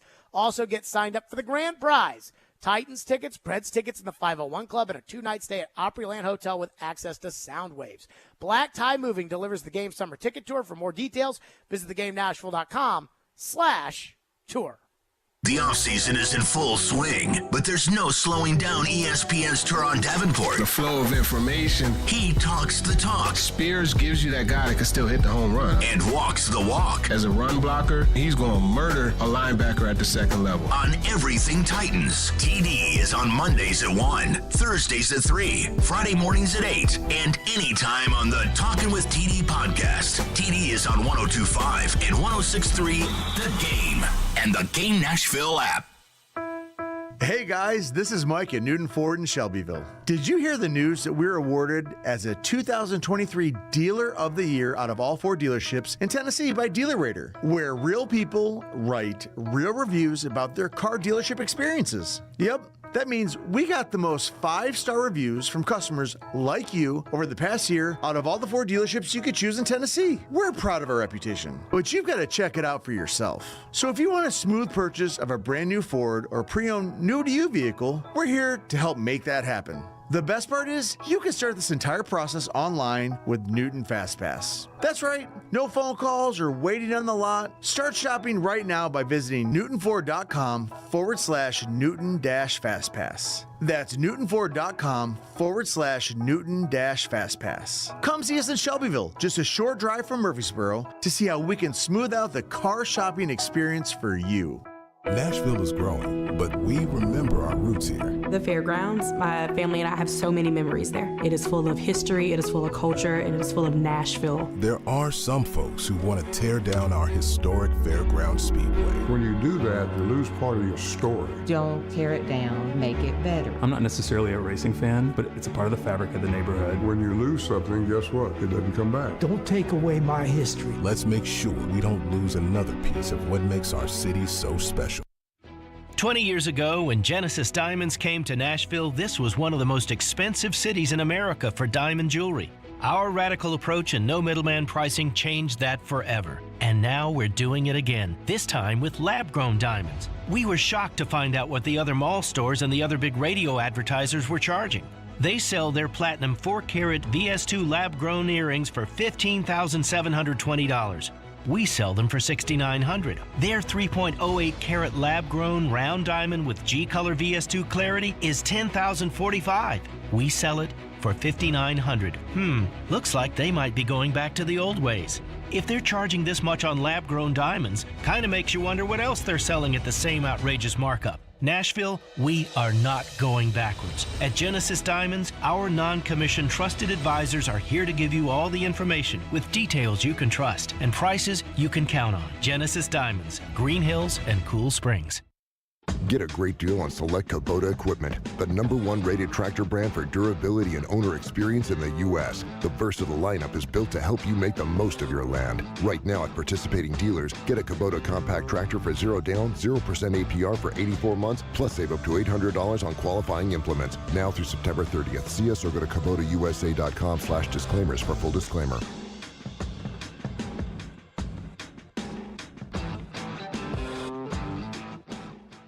We try to stay cool by being on social media. I'm with it. I'm hip. Follow us on Twitter at 1025thegame and on Instagram at 1025thegame Nashville. Hey! Oh yeah, and like us on Facebook too. Strong opinions and a strong personality on your drive home. This is Stillman and Company on 1025 and 1063 The Game and the Game Nashville app. Texter into the text line says, you better watch out. You're going to make Vrabel mad, LOL. Do you really think he cares what you think? Your ego, your Y-O-U apostrophe R-E, your ego is bigger even than I thought. Which, I mean, of course I think these people care what we think. If somebody sits there and talks about you for 4 hours a day, you probably care what they think. Even if you disagree with it or don't like them or whatever it may be. And it's not necessarily about what I think, but it's the idea of you're telling all these people what to think about me.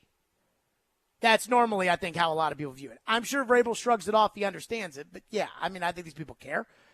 You would care, too, probably. But the reason I find this fascinating is because even though I rip Vrabel's tush all the time, I also give Vrabel a lot of credit. I mean, I go back to every time that it feels like they're underdogs, somehow, some way, they find a way. Last year, I spent all year saying that Mike Vrabel all offseason is the best coach in the NFL. Now, I think last year, the whole Downing thing, the fiasco at the end of the year, everything else has knocked him down a few pegs, but I still think Vrabel's a great coach. You know, I mean, Vrabel drives me crazy with some of the decisions he makes and things he does, but yeah, I still think he's a great coach. Which takes me to another example of that. Now, I keep bringing this up whenever I hear somebody just throw their hands up and tell me Jacksonville is the class of the AFC South. Whether it's Derek on the Midday Show, whether it's Rick Spielman, one of my general managers who you know I love my GMs. Well, whomever it may be. Ian yesterday. Ian said that he thinks they should lose this year at Jacksonville and doesn't take into account that last year in that Josh Dobbs game, it was literally a ref's call that decided the outcome, the definition of a toss-up. That's only one Jacksonville game. What happened in the other one? I mean, but come on now. You know the extenuating circumstances that led to that Jacksonville performance. I'm just saying, one was a blowout and one was a toss-up. It actually wasn't a blowout. The Titans were onside kicking in the fourth quarter, but I know what you mean. But you know the extenuating circumstances surrounding the first Jacksonville game. I told you all that was going to happen. Yeah. I mean, I picked Jackson, and that was when Jacksonville sucked. They were like 4-7. Still happened. And I picked Jacksonville to win. And everyone's like, what do you mean you picked Jacksonville to win? I'm like, you can't fire the general manager on Tuesday and not have it be a fiasco that following Sunday. And it was. But the second Jacksonville game, I mean, you had no business being in that ball game. Jeffrey Simmons is on one leg. Jack Gibbons is starting at linebacker. They're coming around. They've got a big crowd. They care more, Jacksonville does, about the Titans than the Titans care about Jacksonville. I don't look at any of these AFC South teams and hate any one of them more than I hate the other ones. I certainly don't hate any of them as much as I hate the Ravens. That's me personally. But they hate you the most because you've always been in their way. And so this was, you get like Maurice Jones-Drew and those guys coming out saying, this is about 1999. I'm like, dude, it's Josh Dobbs. Josh Dobbs and Dennis Daly and Josh Kalu, and that's who started. And you still almost won the game. And I know you didn't win the game. You almost won. Almost doesn't count. But listen to DeAndre talk about how much he took away from that game. And I have to say, I don't think there's any chance DeAndre Hopkins is making this up, because if he was making it up, why would he say it? Why would he reference this game? It's not like the PR staff was standing there with him saying, hey, reference the Jacksonville game because then people will think that you're being authentic. No, the Jacksonville game clearly had an effect on him. Here's what he said. Off the top, you mentioned how Mike and Rand have assembled a competitive team, but on the outside, a lot of people say this offense, specifically the offense, doesn't look competitive. What makes you confident that this is an offense that could play at a high level? I remember watching last year's game when Josh Dobbs came in, and they almost won the game. So, that right there, woke my eyes up to, how these guys play and the pace they play at and how competitive they can be, with the right people on the team. And, I'm pretty sure you guys seen the same game that I seen. They were in a lot of games. And before a lot of people got hurt, I've always kept up with Vrabel and the Titans. And Derrick Henry's one of my friends, so I try to watch all the games that he's played. So I think last year when Josh came in and those guys were very close to, still winning, that right there kind of woke my eyes up to see that they're only a couple pieces away from where they want to be. He watched that game and was like, wait a minute, they got third-string quarterback out there? And this is a Jacksonville team that gave Kansas City a ball game in the divisional round of the playoffs? Let's not kid ourselves. And I think, outside of the Buffalo Week 2 game, where the Titans just got killed, outside of that last year, the Titans, even in losses, I think looked pretty formidable on national TV. They looked formidable in the Thursday night game against Green Bay.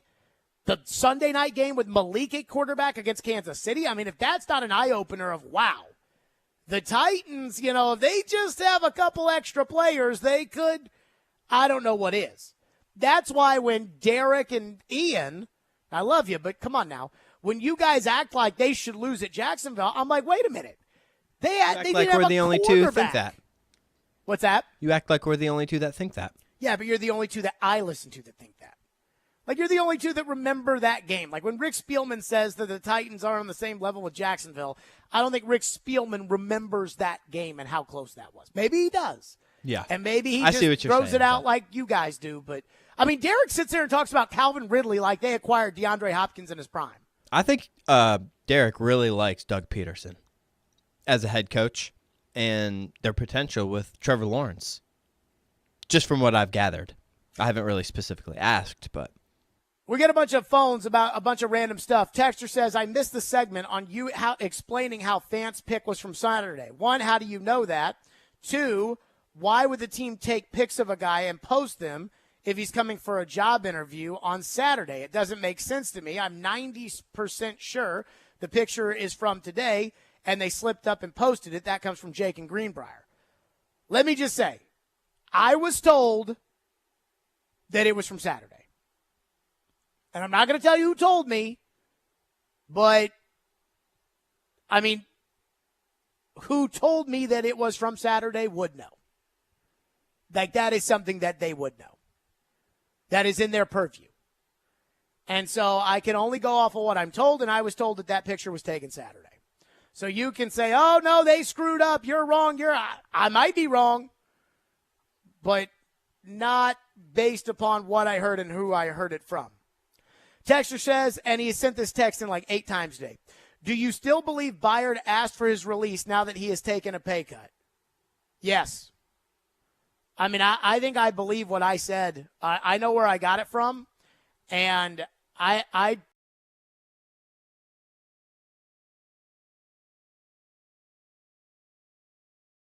that's not true. Oh, no, that's not true.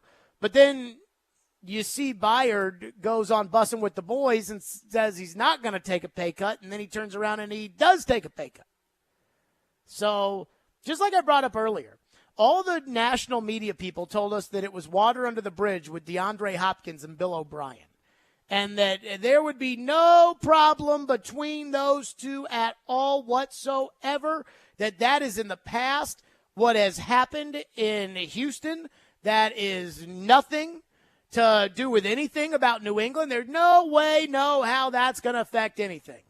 Ian, if we could get the DeAndre earlier today about practice being overblown.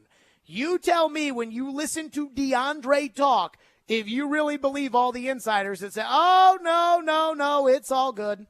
There about not practicing, is that overblown? Do you take Veterans Days off just like of course that's overblown. I think that started in Houston, when they were trying to, whatever. But of course, yeah. Yeah, I'm sure he and Bill O'Brien are just sending each other Christmas cards.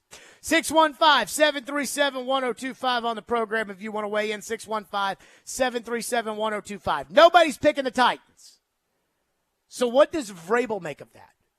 What Vrabel said and what Vrabel is saying behind the scenes. We'll get to that next. 615-737-1025 here on our program. Tune into 102.5, 106.3 The Game for weekly driver interviews leading up to the Big Machine Music City Grand Prix presented by Lincoln Tech's NADC and the Nashville Sheriff. The Big Machine Music City Grand Prix will be 3 days of racing, 3 days of music, one huge weekend event. Go to MusicCityGP.com for tickets and get ready to experience Nashville's premier speed and sound event on August 4th through the 6th. All the big plays. Henry, touchdown, Tennessee. All the big stories. I fully expected DeAndre Hopkins wanting a one-year deal. All in one place. We are Nashville's best sports talk. 102.5 and 106.3. Touchdown, Tennessee. You're going to make a trade like this. Does he want to retire a Tennessee Titan? The door's on the board. Such superstar players. The Game.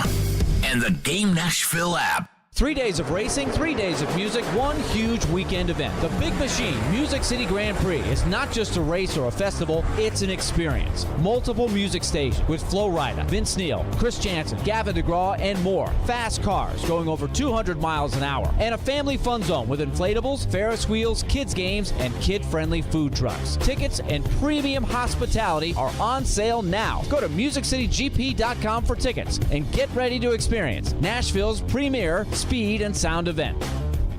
Tennessee's tax-free holiday is here. Head to Electronic Express this weekend for great deals on back-to-school essentials, like an HP Ryzen 3 laptop, only $399, or an LG touchscreen laptop, just $749. Electronic Express has laptops, tablets, printers, and more, all tax-free, Friday through Sunday. Don't miss an Apple iMac computer for only $549, or a Samsung tablet, just $119. Shop in-store or online with up to 60-month special financing. Electronic Express. We make it happen. Houston Clinic Orthopedics at TriStar Summit offers world-class orthopedic care. The doctors at their Hermitage location specialize in general orthopedics, sports medicine, and hip and knee pain and injuries. Get back to enjoying life sooner. Schedule your appointment online at tn.houston.com. Conveniently located in the TriStar Summit Medical Center in Hermitage, right off I-40. When experience matters, trust Houston Clinic Orthopedics.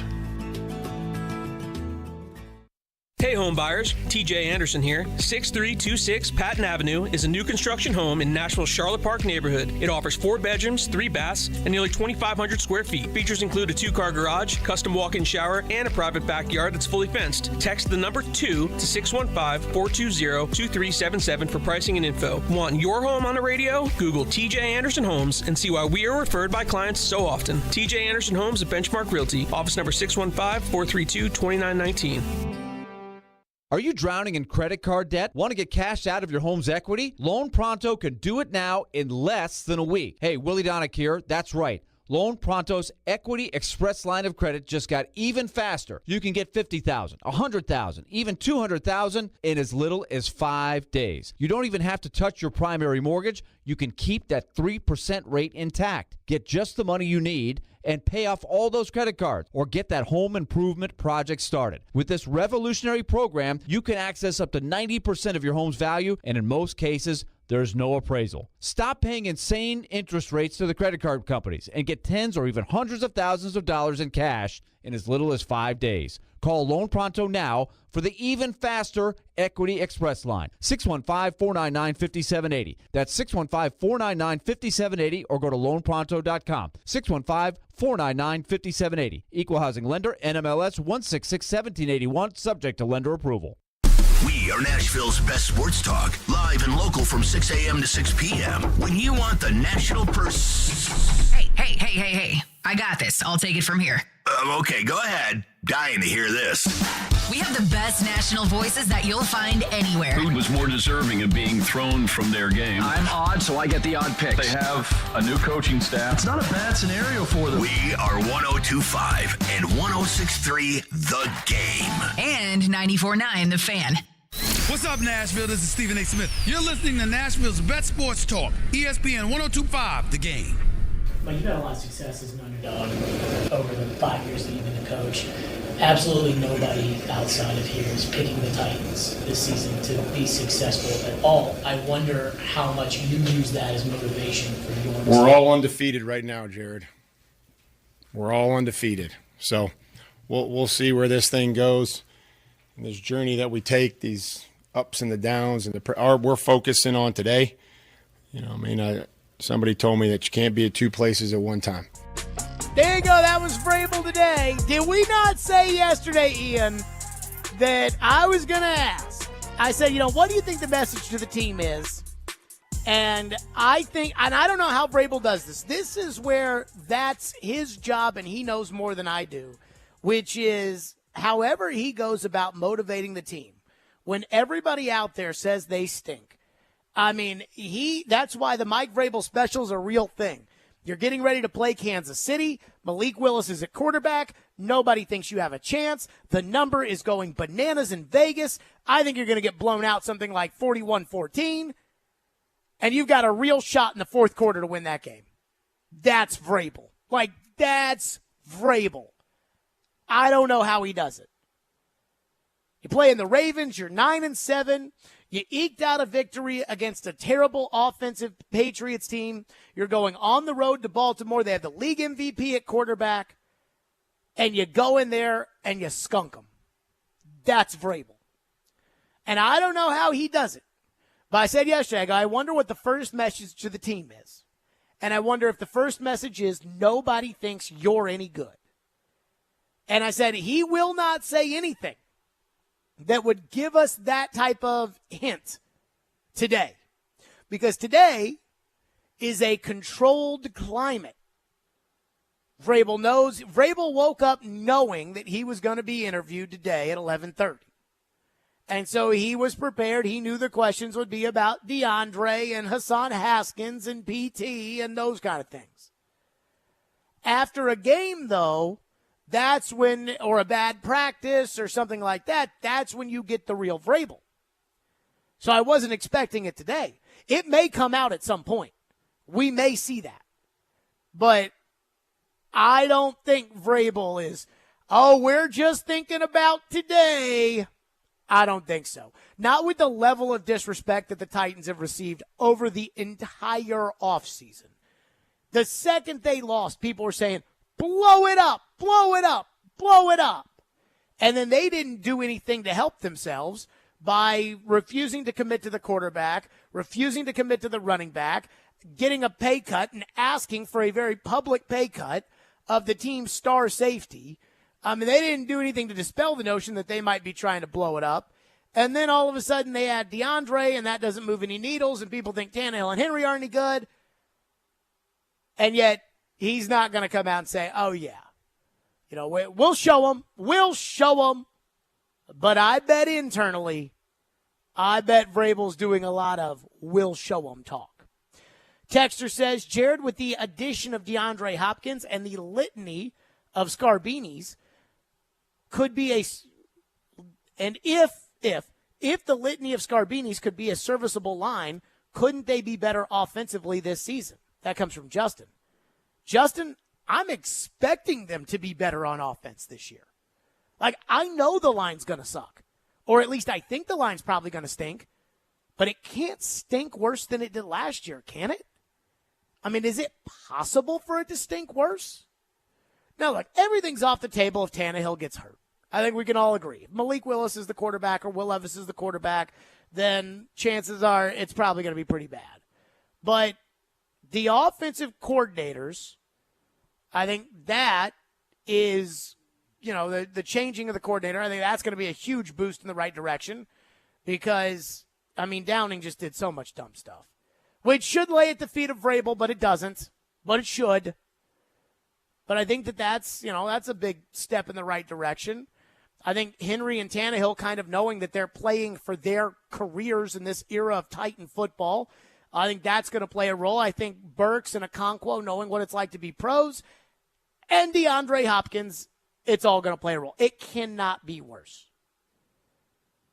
Texter in the text line says, if Hopkins and O'Brien really are on good terms these days, as the national media reports, that should be pretty evident in a few weeks at joint practices. Maybe. I mean, that I don't, you know. That is the last thing I care about. Is about what DeAndre and Bill O'Brien, the embrace they're going to have for one another at joint practices. They might not even say hi to each other. They might not even cross paths with each other at joint practices. Now, if they go out of their way and they start licking each other's face, then maybe that's a little different. Boy, a lot of you people are just all over this George Fant photo.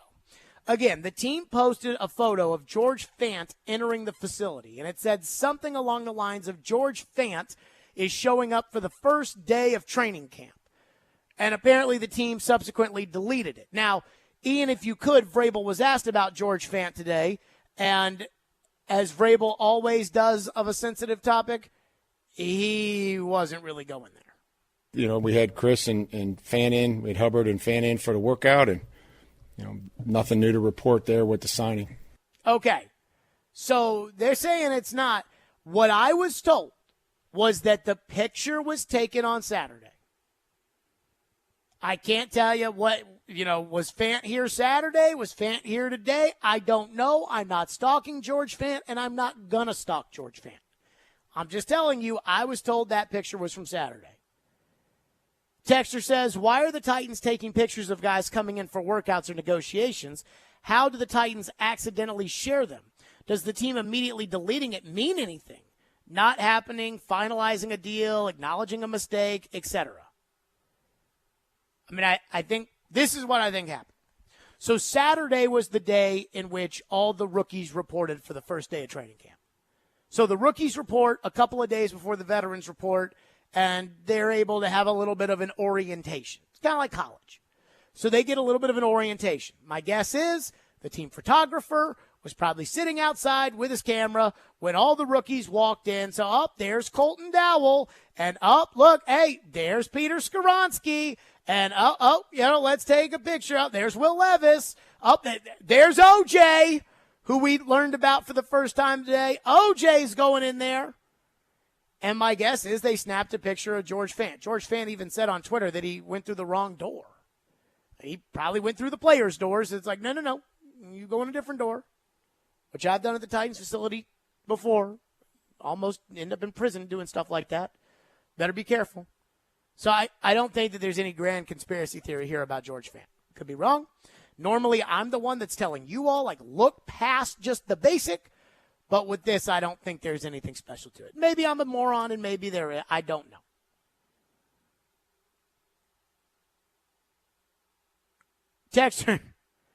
Texter says, announced Nashville SC's new number 9 signing. His number is 9. But, yep, they announced the signing. They got one. Who? A Premier League player. You know, one of these international windows designated players. It's a 24-year-old striker from the Premier League. Sam Surridge, I think was his name. Could they have taken the money that they gave this player and used it to build parking infrastructure around the stadium? I don't know about that. I don't know how the money works as far as what they could use it for the roster and what they could. I mean, I suppose they could have. Yeah, this is one of the designated players. So this player, Mukhtar, and Zimmerman, like, are their 3 designated players, so they don't, like, count against their cap. They get like what? They get like every team gets like 3 players to, you know, help bring the players in. Some big signings, some big names. The David Beckham rules, they call it. Back in the day when they signed him, so they could, you know, bring in some high quality names, and 3 players won't count against your cap. Wow. All right, there's your Nashville SC update. There you go, Texter. Texter says, as long as the line can halfway block, I feel confident in Tannehill getting the ball to Hopkins, Burks, and Okonkwo. Plus, we've seen Derrick Henry can still get it done with a suspect offensive line. The offense should be good as long as they get competent play calling. Competent play calling and no injury because they got no depth. Who's the backup tight end? I don't know. Who goes in if one of the receivers gets hurt? I think it's probably Nick Westbrook-Akina, and we've seen that. Running back, at least there's Tajay Spears, and running back, as we've learned, is somewhat of a replaceable position, but there's just no depth on this football team. Texter says, Vrabel said there's nothing to report with the signing about George Fant. The signing was the tell. I mean, I don't think you can have a guy like in your building doing stuff if he's not on your team. Outside of, like, the workout. Like, I think it's pretty solid as to what you're allowed to do with guys that aren't officially on your team. 615-737-1025 is the phone number, 615-737-1025 here on the program. So I think, I don't know, but I think I might owe Derrick Henry an apology for something that happened today. We'll get to that next. Stillman and Company right here on 102.5, 106.3 The Game. And let me tell all the fine folks, this week's Nashville's best deal is Joyland in East Nashville. Joyland burgers will melt in your mouth. The fries are crispy goodness, and the milkshakes are sure to satisfy any sweet tooth. Get half off a $30 gift card while supplies last at thegamenashville.com/deals while supplies last. 94.9 The Fan is your home for Hit City. Your Nashville Sounds start a 6-game series tonight in Norfolk against the Tides. Swing and a miss, strike 3. Sounds win. Pre-game at 5:20. On your home of Nashville Sounds baseball. 94.9 The Fan and The Fan app. You've waited long enough. Now, Grammy Award-winning rapper, entrepreneur, and actor 50 Cent is hitting the road. The Final Lap Tour 2023. Get Rich or Die Trying 20 years later. Featuring Busta Rhymes and special guest Jeremiah. This Friday at Bridgestone Arena. Get tickets now at livenation.com. The team at Mercedes-Benz of Music City have done it again. Here's Edwin Vickery to explain. 4-time recipient of Best of the Best. Less than 10% of the dealers in the country receive this award. How did you do it? We say culture, eat strategy for lunch, because we can strategize all we want, but unless you have the right culture and chemistry in the dealership, it will not work. Live the dream at Mercedes-Benz of Music City, mbofmc.com.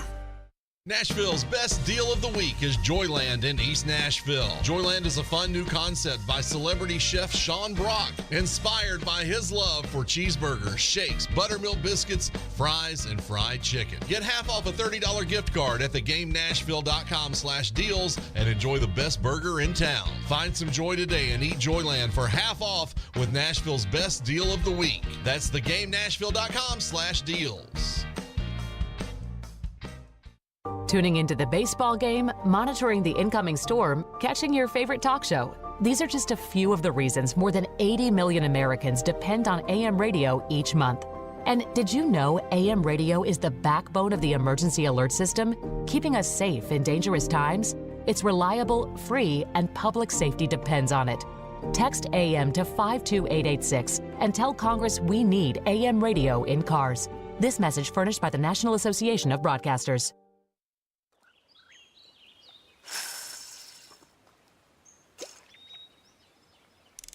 For the love of Tennessee at dawn. For the love of the fight. For the love of having nowhere else you'd rather be. For the love of Tennessee. Travel safe.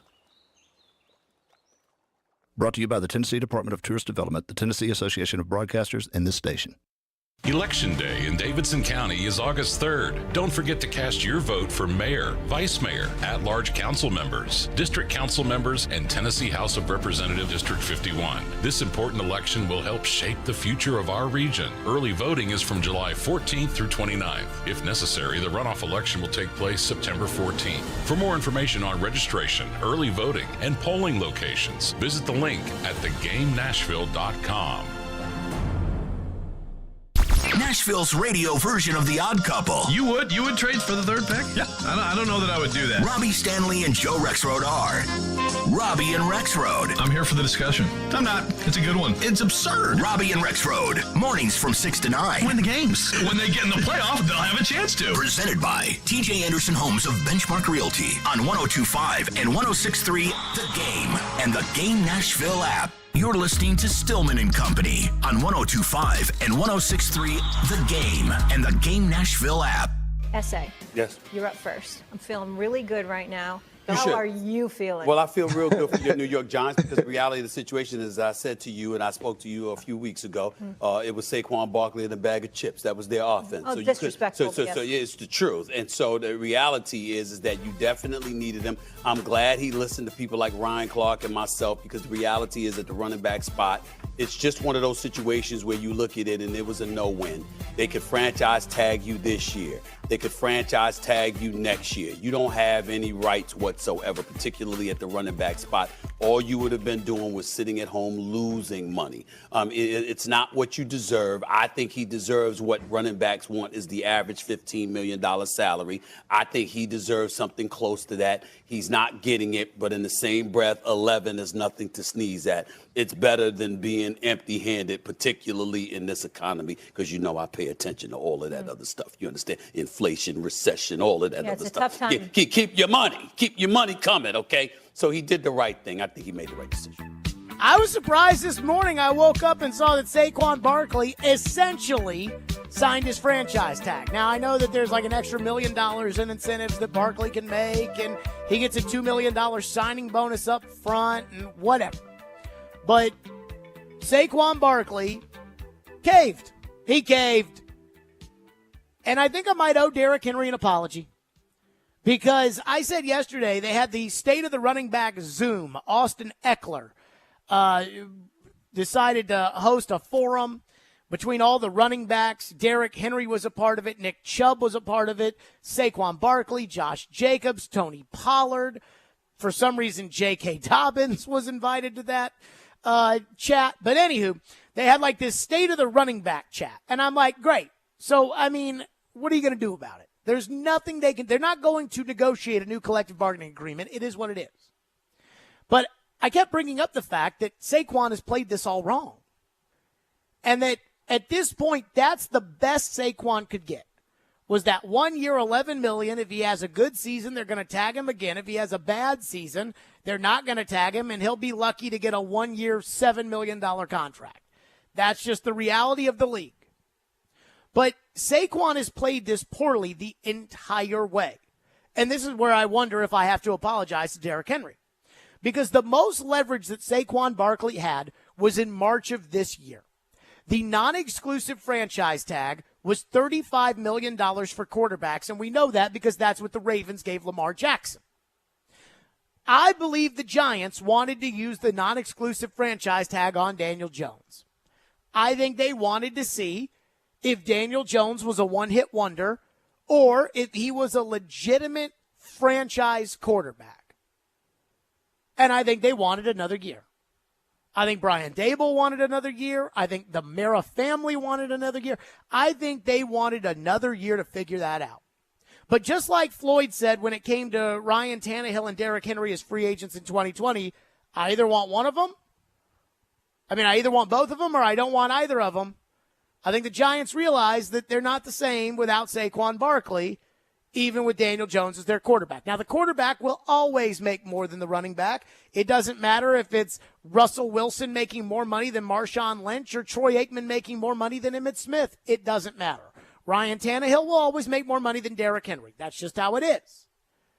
But I laughed at the idea that Derrick Henry would be on this Zoom because all these running backs are all worked up about how they're using the franchise tag against us and the value of the running back. And Derrick is the one who got bent over backwards by the Titans on his contract extension in 2020, in which he was under the tag and basically received the guarantee of 2 tags, which I'm sure anybody would have been willing to give either of these running backs. If Saquon Barkley went to the Giants and said, I'd like $23 million over the next 2 years, and then we can, let's come up with a 4-year contract and I bet they probably would have said yes. In fact, that's probably what was on the table last week. But Saquon turned that down. So I didn't understand how that's probably what the Giants were offering. That's what Derrick took in 2020, and now Derrick's on a Zoom call to listen to everybody complain about the thing that he did that nobody else is willing to do. They didn't add up for me. But then all of a sudden, after the Zoom call, Saquon Barkley finally does the right thing. Think about this. Saquon Barkley had all the leverage when Daniel Jones was still out there. You're John Mara, and you're negotiating a contract with Saquon Barkley at the same time you're negotiating a contract with Daniel Jones. And Daniel Jones wants $45 million a season. And it's not outrageous to think that Daniel Jones is worth $45 million a season because Kyler Murray gets 46. And so Daniel Jones is asking for 45 after one good season. You know you're not going to pay that. You're willing to pay more in the $35 million range because, well, that would give us a discount. And so that way we can spend more money on other players when Mahomes' team doesn't have to do it because they have Mahomes. But he's not going to take 35. Well, we can franchise tag him and see if he's a legitimate franchise quarterback. But we can't do it without the running back. The Giants ended up guaranteeing Daniel Jones $100 million. We're talking about the difference of $70 million between a franchise tag and giving him the deal. If the Giants, and clearly they didn't think he was a franchise quarterback last year because they didn't pick up his 5th-year option. So if the Giants really thought Daniel Jones was a franchise quarterback, then they would not have negotiated the difference between 45 and 35. But that's what ended up happening because they had to sign one of those two guys to a deal. Jones was the one who capitulated quicker. Barkley screwed up. Then Barkley's got a chance at basically doubling the guaranteed money that he's been offered because they're going to tag him again after this year. And last week he turned that down. And he was talking about holding out for the season. And I kept listening to that. I'm like, that idea is preposterous. Le'Veon Bell did it, and it was stupid when he did it, and it's even dumber now. Do not do that. And then all of a sudden, Saquon Barkley came to his senses and signed a contract? I mean, I wonder if Derrick Henry was the voice of reason on that Zoom call to be like, guys, The union's not changing the CBA. The league is not renegotiating the franchise tag here. Like, it is what it is, and get what you can get. And I wonder if that's what Derek said, because that's what Derek did. And if Saquon Barkley hopped off and said, okay, fine, I need to stop playing these games, because he kept losing every time. He had leverage. Let me ask you this. If you're the Giants and you've got the option of guaranteeing Daniel Jones $100 million and Saquon Barkley basically $10 million, so that's $110 million of real money that you're guaranteeing. Or you can guarantee Saquon 25, 26, 27 million, and you can guarantee Daniel Jones 35 million, and then you get another year to see if it's legit. Wouldn't you rather do that? I mean, I'll tell you right now, that's what I would have done. And so I say all of this because I truly believe that Saquon Barkley has not understood anything about these negotiations the entire time. And now, all of a sudden, after he gets off this Zoom call, he caves and says, nope, I'm going to camp. And that's another thing I'm kind of surprised by, is the fact that, I mean, I at least thought that if Saquon Barkley was going to have to play on this tag, which I assumed he was going to have to play on, that he wasn't going to show up. And I would not have blamed him. Of all the things that I think he screwed up in this negotiation, I would not have blamed Saquon Barkley if he had not showed up to training camp. It's kind of like, well, we didn't get a deal done, so I'm not going to give you the benefit of me practicing in training camp. But he didn't even do that. So, weirdest negotiating I've probably ever seen. I think Saquon Barkley has been terrible at it. I don't know who his agent is. If he's got a reputable agent, someone that's been around the block, I don't know why they didn't have him sign a deal before Daniel Jones did. But he was against the clock the whole time. And I think what Barkley was hoping for was that Jones and the Giants weren't going to come to an agreement. Then they would have had to use the tag on Jones. Then Barkley would have been a free agent. Unfortunately, that's not what happened.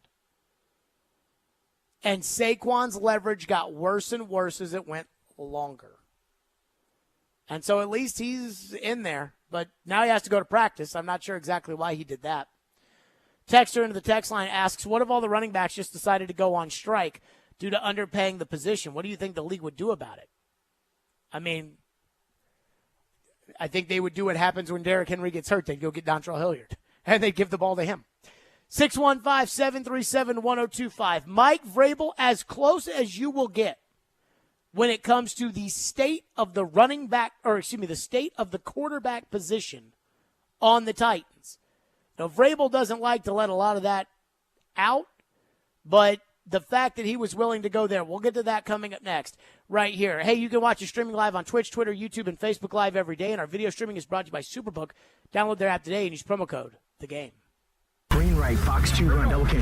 He takes you inside the huddle through the eyes of a quarterback. Wide 85, take! Catch ESPN NFL analyst Tim Hasselbeck every Tuesday at noon as he breaks down the big stories in the NFL. Buffalo, maybe Miami. And with the Tennessee Titans. The Titans might be like, we're interested in a one-year, $1 million contract. Tim Hasselbeck is on Caroline, Willie, and D-Mace on 102.5 and 106.3 The Game and the Game Nashville app. ElectronicExpress.com. We make it happen. This year, Boys and Girls Club of Middle Tennessee celebrates its 120th anniversary. Through time, BGCMT continues to evolve to enable all young people, especially those who need us most, to reach their full potential as productive, caring, and responsible leaders. Because of your continued support, BGCMT has remained strong and is committed to supporting our youth and solidifying our mission and culture in new exciting ways for 120 years. Visit bgcmt.org today. Genesis is actually a new beginning. Genesis Diamonds owner Boaz Ramon talking about why it's called Genesis. I love the symbolism of the name. It's a new beginning. Boaz wanted the name of his company to mean something, to reflect his core values and the importance of starting relationships for people in love, as well as the relationship he wants with each and every customer. It's a new beginning in their life for the relationship between us, the jeweler, the Genesis Diamond, and the customer, and it should last forever. Everything we do is for for the customer. Walk into Genesis and you can feel it. Genuine people who are solely focused on celebrating the best moments of your life. It's not only my passion, it's my culture. Genesis is the book where God created the world, the day and night, the man and the woman. Every diamond engagement ring that we specially created for the customer is a new beginning for amazing, lasting relationship. Come start your amazing, lasting relationship today at Genesis Diamonds, Green Hills and Cool Springs. Jim was at the laundromat when he heard his ear said Maraca, senor, but his nose said, hey, freshest scent ever. Following his nose, Jim found a man pouring Gain scent beads into the washer. The scent, the freshness. Jim blurted, sir, your scent maracas smell amazing. You could call them scent maracas, but most noses call them Gain scent beads. Try Gain scent beads, way fresher than detergent alone. Check. You might already know about the Acura MDX. V6 engine, seat 7. We have an announcement. We swapped that engine with a specially made 3-liter turbo V6, race-tuned the steering and suspension, and for the first time, added Type S performance to an SUV. So we're just gonna drop this right here. The Acura MDX and first ever MDX Type S. Acura, precision crafted performance. Experience the thrill at Gary Force Acura, proud sponsor of the Nashville Predators. TennesseeAcura.com. Now, your Game Center update. Brought to you by the law offices of Amanda J. Gentry, the Tennessee Titans have reported to the team facility as they open up training camp. Newly signed wide receiver DeAndre Hopkins was there and spoke about signing with the Titans. You know, me being who I am and defense is focusing on me. I think that helps not just myself, but tight ends as well. So Traylon is a guy, obviously I think he has a lot of potential, and I think he's going to show that this year. Head coach Mike Vrabel also chimed in on what he thinks Hopkins can bring to the team. When I've been around him, he's always developed a strong relationship with the quarterback. There's a big trust factor there, so that'll have to get built. Strong with the football, contested catches. We know how many of those there are in this league, so those are things that we'll have to continue to work on and continue to make a strength of his. The Titans will officially hit the field for the first time tomorrow. The New York Giants have agreed to a one-year contract with running back Saquon Barkley. In some college news, Michigan football head coach Jim Harbaugh is expected to be suspended 4 games for recruiting violations. Nashville SC announced the signing of 24-year-old English Premier League striker Sam Surridge as the club's third designated player. And the Nashville Sounds return to action tonight as they begin a series in Norfolk, the AAA affiliate of the Baltimore Orioles. Coverage begins at 5:20 on your home of the Sounds, 94.9 The Fan. This update brought to you by the law offices of Amanda J. Gentry.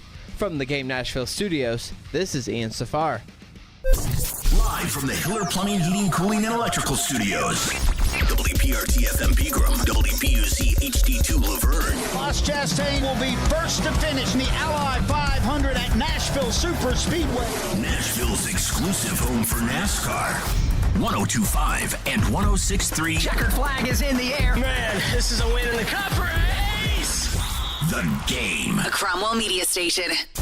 Where you have a voice. He had a competent coaching staff. You just play terrible and you keep playing. And we have strong opinions. What a whiny freaking crybaby response.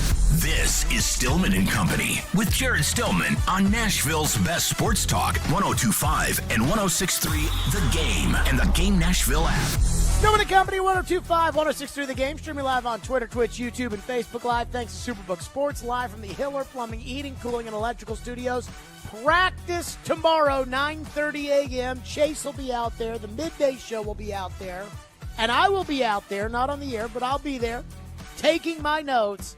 And then at 2 o'clock, we will be on the air with a full breakdown of practice. And this, honestly, is one of my favorite times of the year. Because I know most of you cannot watch practice. I think they have a lottery system for who can even go to practice. And then, even then you can only go to one practice. So I look at this and I'm like, everybody wants to know what's going on with the team. Everybody wants to know. And, for instance, if I didn't go to practice on a consistent basis and we just waited for Thursday at 3 o'clock when TD comes on, then only people that are in the car on Thursday from 3 to 4 would hear what's going on at practice. But what's great, Joe's at practice every day because he's covering it for The Athletic. And, so then Joe's on the air. He's seen what's going on at practice, even though me and Joe can watch the same practice and come away with a completely different rendition of what happened. But still, you've got that in the morning with Joe, who's at every practice, and Joe's asking questions, and Joe's watching everything. And then I'm in the afternoons. And I was talking with the Vikings people yesterday, because we're going to go to Minnesota for the joint practices with the Vikings. And I was telling them, I was like, the reason that I go to practice, those practices end at 2 o'clock. And they were like, where we're probably going to be doing the show won't overlook the field, but that's fine because when practice ends at 2 o'clock, we start at 2 o'clock.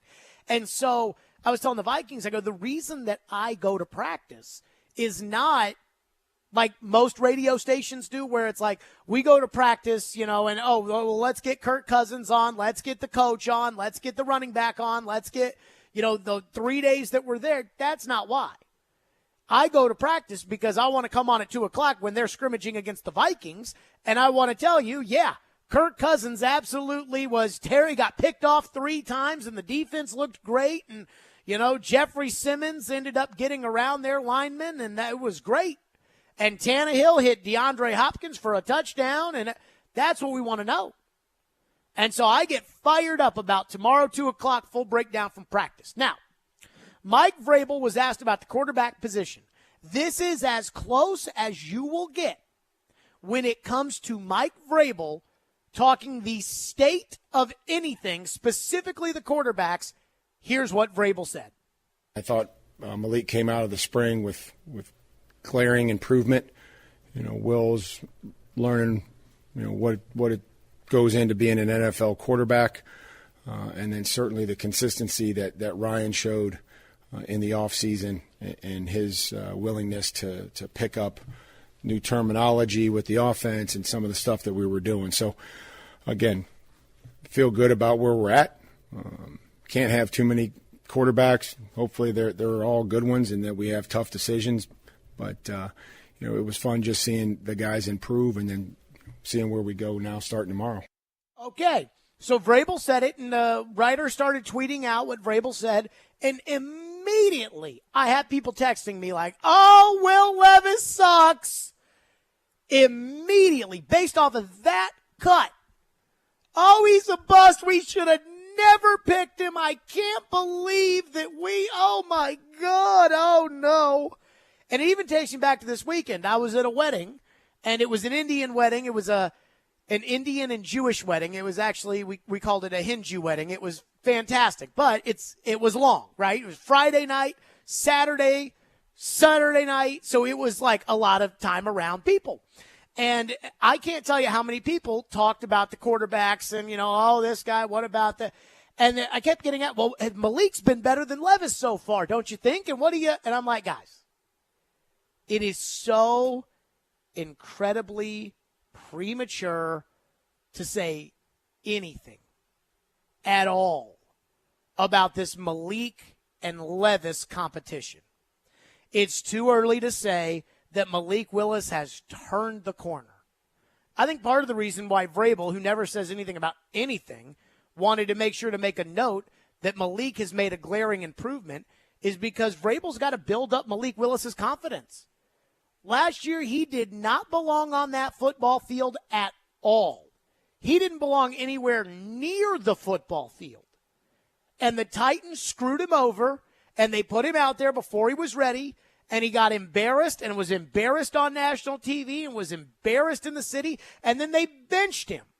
And I can't imagine that Malik's confidence could have gotten any lower than it was last year. So Vrabel now has to build up his confidence a little, especially after they spent the entire offseason looking at young quarterbacks and then drafting another one. Then there's Levis. Will Levis has not taken a snap in the NFL. He has not worn pads one time outside of the NFL's rookie premiere, where they fly a bunch of the popular rookies out to L.A. and they take pictures at the Rose Bowl Stadium of those guys in their team uniforms. Other than that, Will Levis has never worn pads in an NFL uniform. And so everybody's going to sit and tell us, oh, well, he's this or he's that or he's guys, it's too early. Just like it's too early with Anthony Richardson and all the sunshine pumping that's coming out of Indianapolis. Yes, because that's what they do in Indianapolis. Their local media pumps sunshine. It's always been that way. It's not going to change. I believe tomorrow Malik Willis will be the backup quarterback of the Titans. I believe Levis will be the third stringer, and he'll run with the rookies.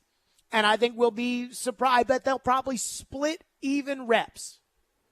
Now, I don't know what they'll do when it comes to the preseason. I don't know what they'll do 2 weeks from now. I have no idea. I think the goal is for Will Levis, and the expectation is for Will Levis to be the backup quarterback. But I also think the Titans are open to competition. I think the Titans are open to the idea that if Malik Willis outplays Will Levis, then Malik Willis will be the backup. My guess is with the new rules the way they are, with the third quarterback, I think the Titans are going to carry all three. But what I'm not going to do is I'm not going to get out there and say, because in OTAs, Malik Willis, who's played in the NFL for a year, looked better than Will Levis, so Malik's the backup, and oh no, Will Levis is a bust. I can't believe they drafted him. Why would they? It's too early for that. It's too early for that. Even tomorrow, if Levis is the third stringer, which I am expecting Will Levis to be, it is way, way, way too early for any of that. I'm not the biggest Will Levis fan in the world. I also don't think he stinks. I saw that S2 score, if that was reported accurately, and I think it was. That's a really good S2 score. I watched the Georgia tape where Kentucky scored 6 points, and I thought when I turned it on, I was going to say, oh, this is going to be bad. And instead, I walked away from it thinking, hey, I think Levis gave his team a chance to win. So let's, let the kid practice for 5 minutes before we decide that he's a bust. For some reason, I think a lot of you want him to be a bust. And I don't understand why. I want him to be Patrick Mahomes. Because if he is Patrick Mahomes, that solves a lot of problems for all of us for the next 15 years. Specifically, the owner, who's going to ask for an exorbitant amount of money from the fans for PSLs in the new stadium. And if they've got Patrick Mahomes, I'm telling you that will make that easier. Do I expect him to be Mahomes? No. But I don't think they expect him to be Mahomes either, or else they wouldn't have taken a guard who they will not play at tackle in the first round over him.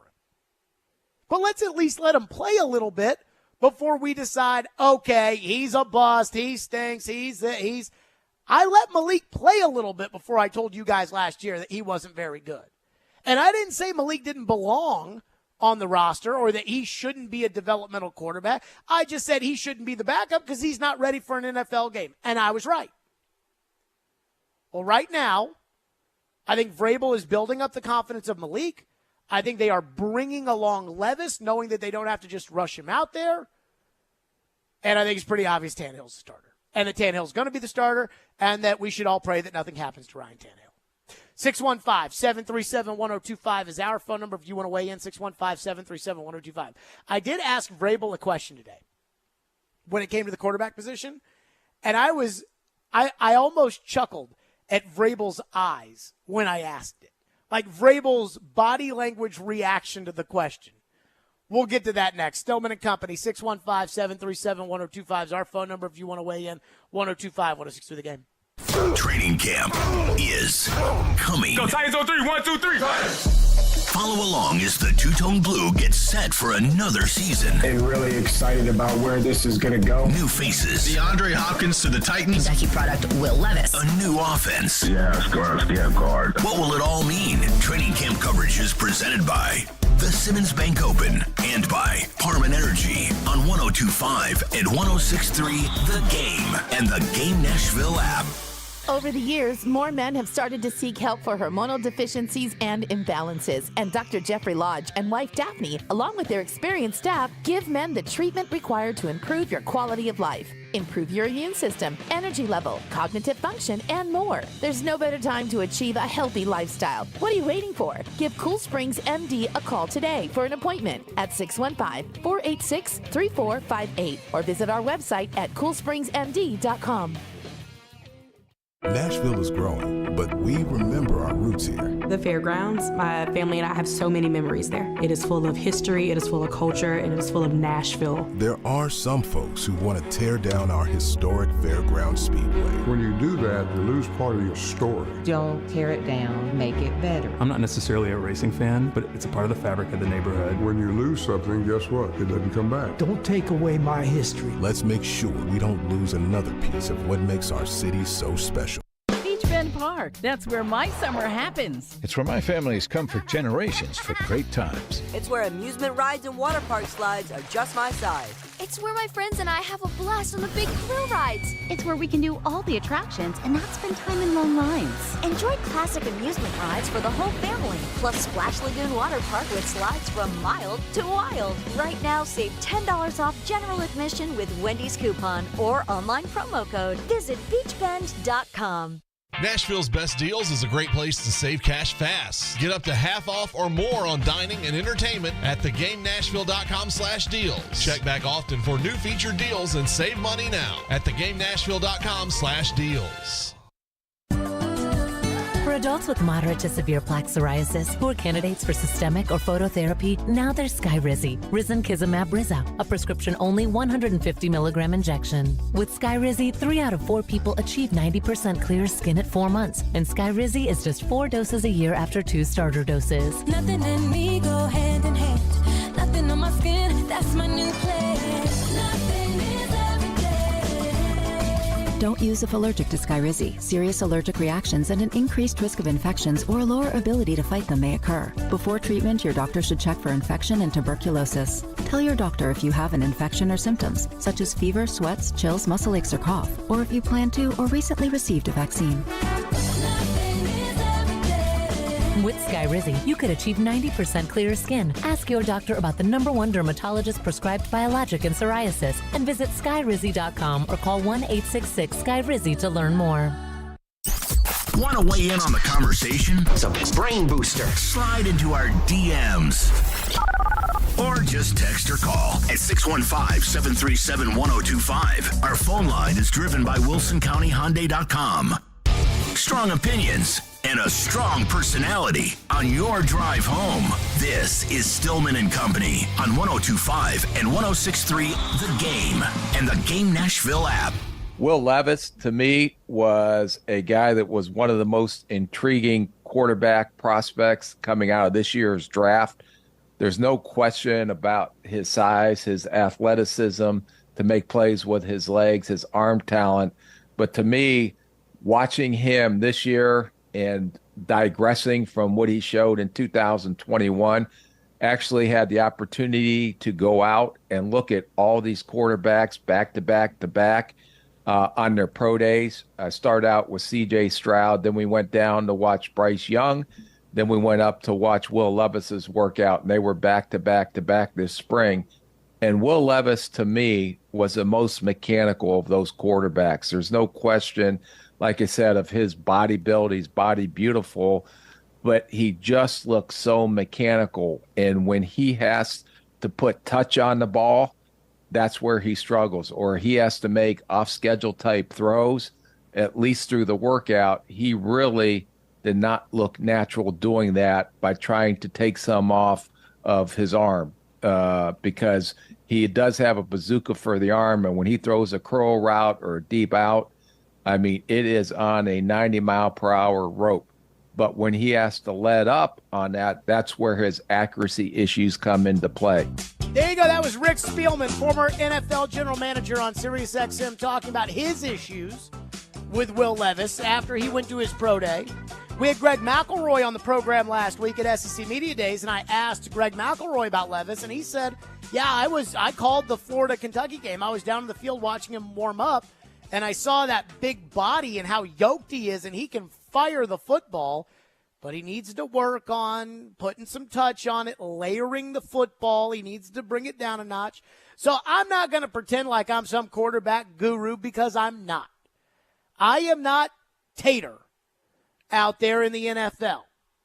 But I hear Rick Spielman say, hey, Levis needs to work on layering the ball and putting touch on it. And I hear Greg McElroy say Levis needs to work on layering the football and putting touch on it. So they're probably right. So I asked Vrabel today about, have they worked with Levis on his mechanics and labor and layering the football? Here was the question. Let's pause it after the question. How do you feel about Levis's mechanics and his ability to layer the football? And have you seen a little bit of change in that through the offseason? So when I said it, Vrabel stops for a second, and like his eyes just kind of shot open, like, wasn't expecting that from you. Wasn't expecting a question about layering the football from Jared Stillman. That was the vibe I got. And it was only the second time I've asked Vrabel a question over the years in which Vrabel is like, given some kind of body language reaction of shock. The other was after the Broncos game in 2020. All the press conferences were via Zoom. And I asked Vrabel about Vic Fangio not calling his timeouts, and Vrabel's eyes shot, and he just gave me this look like, dude, I have no idea what he was thinking about either. I mean, I couldn't believe he didn't use his timeouts. And that was the look today, was like, what are you asking? You are asking about Will Levis layering the football? Yes, but here's what Vrabel said. Yeah, I mean, I think that showed up throughout the offseason. Some of those routes where you have to kind of throw it out in front of somebody or in zone coverage, you have to be able to put the ball over defenders into a spot, and I thought that there was evidence of that.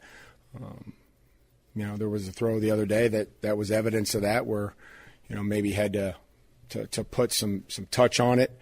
And again, Will's a big, strong kid that's going to continue to improve and see defenses and recognition and where to go with the football and when he has to throw at different speeds and different arm angles. So Vrabel is acting like, yeah, he has made some progress with that, and, I think he can do it. I hope.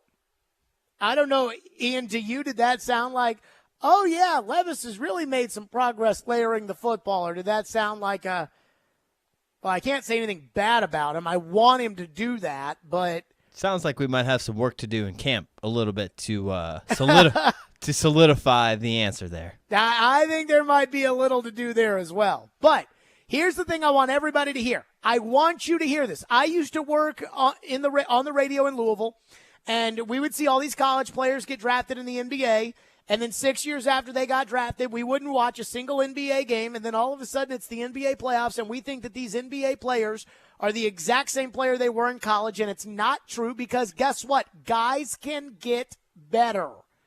I'm not saying Levis is going to, but I am telling you that he can, which means that throughout camp, our entire judgment will be about, is he improving?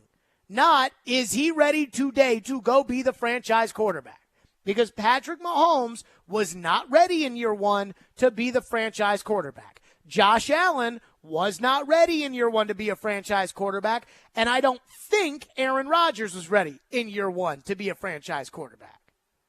Now, Joe Burrow probably was, but the other guys, no. So let's not completely just right away, if Levis throws some interceptions tomorrow, or let's not jump off the bandwagon just yet. 615-737-1025, and our phones are driven by WilsonCountyHyundai.com. We got this from two separate texters that have said, I think there are too many fans around here that wanted Hendon Hooker, and they just can't get over the fact that they got the Kentucky quarterback instead of Hendon Hooker. Another texter says, I think the UT fans don't like Will Levis because they did not draft Hendon Hooker and instead took Will Levis. That comes from Dwight in Kentucky, and the other guy doesn't have a name but had the same sentiment. Speaking of Hendon Hooker, did you guys see the news across the screen yesterday that the Lions were bringing in Teddy Bridgewater for a visit? What does that mean for Hendon Hooker? I mean, I know that the Lions have said we're going to take it slowly with Hendon Hooker, and I don't think they drafted Hendon Hooker in the third round to never play in the NFL. But, I mean, Jared Goff is not a bad quarterback. He is not a bad starter. I mean, he is a legitimate starting quarterback. And it's not like Jared Goff's 45 years old. So I don't see him transitioning out of the quarterback position unless he stinks for a while. And if they're bringing in Teddy Bridgewater to be the backup to Jared Goff, I don't know what that means for Hendon Hooker. I'm pretty sure they put Hooker on the non-football injury list to start the season. Remember how much they were talking about Hooker? Like, oh, yeah, no, Hooker says he'll be ready to start the season this year. It's like, I don't. I mean, that was kind of late in the season when they started doing all of that. Texter into the text line says, mark it down, write it down. Will Levis will be the starter after the bye week. That would be week 6. Is Will Levis coachable? I'm sure he is. The coaching staff can work with him, and they will get his body and his mechanics fluid. I mean, I don't know if Will Levis is coachable or not. I talked to Mark Stoops last week. Mark Stoops seems to think Mark Stoops thinks he is. I've talked to Liam Cohen about Will Levis. Liam Cohen seems to think he is. I don't know. You know, here's the thing about the NFL. And I think Malik is an example of this. And this is why what happened to Malik last year was unfair. And Malik might be the backup this year just so what happened to Malik doesn't happen to Will Levis. And that is that Malik Willis was not ready to play. And I begged him to go get a Nate Sudfeld, to go get a one of these backups. Like one of these guys, Nick Mullins, John Wolford, you know, one of those guys that had played in the Shanahan system that could back up Tannehill, that could go in a game if they had to. I don't want them to play, but at least if they have to, can they go in a game? I'm not asking for Bridgewater or a good backup. I'm just asking for somebody. And I was doing that because I could tell that Malik Willis was not ready to play in the NFL. And if I had been the general manager or the coach of the Titans, Logan Woodside would have been the backup quarterback last year, simply to not ruin Malik. And so when it comes to Levis, I do think he's probably more advanced than Malik, but we'll see. We'll find that out when push starts to come to shove. But I do think that they ruined Malik's confidence. They put him out there with no receivers behind a terrible line on Sunday Night Football against the Chiefs. Those are high expectations. Then, at the end of the year, they benched him. So, had he just been the third stringer all along and they say, hey, we're going to bring you along slowly and surely, then it wouldn't have been as much of an ego killer as the idea of, yeah, you stink so bad that we just signed Josh Dobbs off the scrap heap and you're in. And so, I want to think that whatever the Titans do when it comes to Levis, it would be for me to avoid that. And if he's got kind of a bye year where he's taking time off, I think that would be a good thing because they can work with him on his mechanics every day. If you run him out there after the bye week, you can't work on his mechanics as much because he's going to be running for his life in these games. And all throughout the week, you're going to be preparing for the Steelers on a Thursday night, or you're going to be preparing for Jacksonville or Houston or whatever it may be. And I do think that that's what hurt Mariota in the long run. Was they put Mariota out there behind no line. He started getting hurt. He developed bad habits. And I think it was hard to get that out of him. Trevor will join us coming up next. Mike Vrabel says he's not nervous about the depth on the offensive line. It made me want to throw up. What Trevor has to say about what Vrabel said today about the plans on the offensive line. We'll do that next. 615-737-1025. Stillman and Company, 1025-1063 The Game. Every day we are live and local. You need to give Ryan Tannehill a 2-year extension. There haven't been too many coaching changes for the Predators. And your source for Nashville sports. I think that's what the Titans need. Players who can score. We are Nashville's best sports talk. 1025 and 1063 The Game and the Game Nashville app. Hey, Ray Jeter here with Harness. Are you looking to take ownership in a position that will support your growth and development? We are an excavation and site utilities contractor. Several things set us apart from our competition, but we take the most pride in the professional development of our people. We have multiple openings for operators, pipe layers, and laborers. Our pay and benefits are second to none, including our 401k program. Apply today at selectharness.com. Harness LLC. Build people, move dirt. There are ordinary hotels, and there's the Four Seasons. There are ordinary cars, and there's the Rolls-Royce. There are ordinary handbags, and there's Gucci. There are ordinary engagement rings, and there's Genesis. A Genesis diamond ring is unlike any other. Artistic, innovative design, handcrafted precision, exceptional detail and quality. This is why people who work at other jewelers come to Genesis for their rings. A Genesis ring is considered the gold standard in bridal, with no compromises, no cut corners, nothing short of perfection.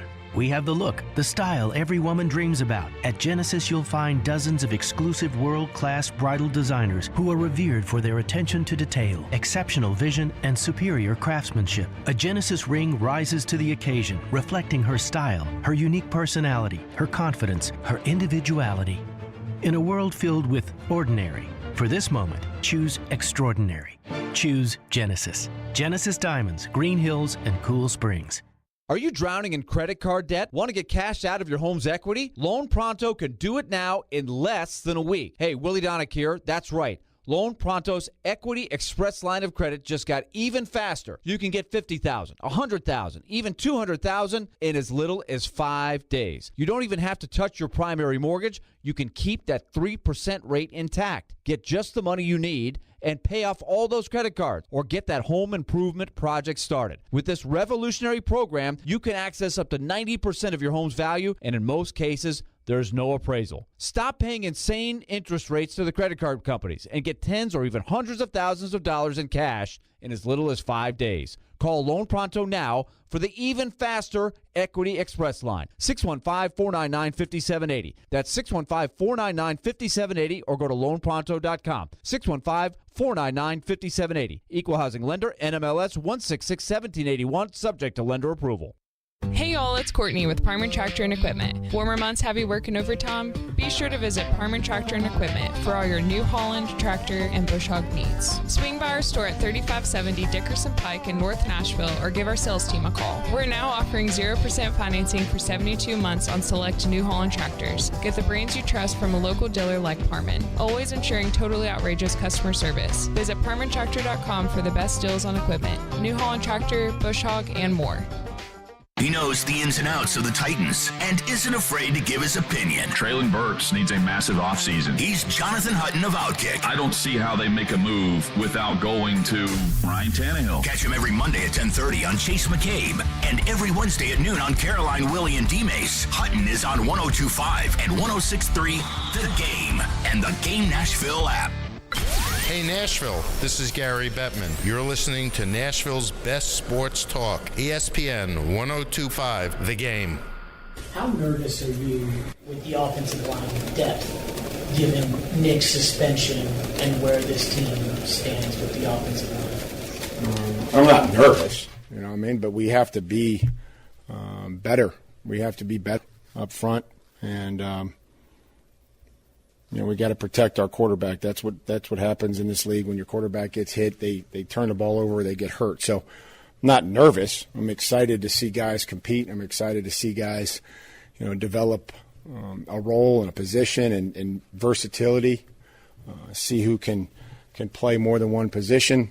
See who can withstand the rigors of training camp approach. It's a long season, and certainly durability and availability is critical. We talk to the players about availability when they're available. One, the most important thing is they can get better. Two, they can they get an opportunity when other guys aren't out there. And then the third one is it allows them to be evaluated. So those are the things that I tell the team. I told the young guys a couple days ago. I tell the older guys that same thing today. Vrabel says he is not nervous about the offensive line depth. Says he's excited about the offensive line, being able to coach them and all these guys this season and everything else. Okay. Then then Vrabel was asked about the possible options at right tackle, given the fact that Nicholas Petit-Frere is suspended and they decided not to sign George Fant. Well, Jamarco's worked over there the first couple days, the early report guys. I think Andrew Rupchich will play over there. I think Jalen will have a shot over there. I think OJ will have a chance over there, John. And so, we'll kind of see where things go, and we'll find the best person there. Jalen Duncan was a 6th-round pick out of Maryland, and Jalen Duncan, according to the bottom of the screen during the NFL draft, gave up the most sacks in the Big Ten last year. Andrew Rupchich is a practice squad player. Jamarco Jones is a career backup. And OJ, who's OJ? We found out he's an undrafted free agent out of Boise State. Trevor Maddich joins us on the program presented by Houston Clinic Orthopedics when experience matters. Vrabel says he's not nervous. Trevor, when I heard Vrabel list off the options at right tackle, I wanted to run to the toilet and vomit. I was so nervous after hearing that. Are you on his side of this? You on my side? How do you feel?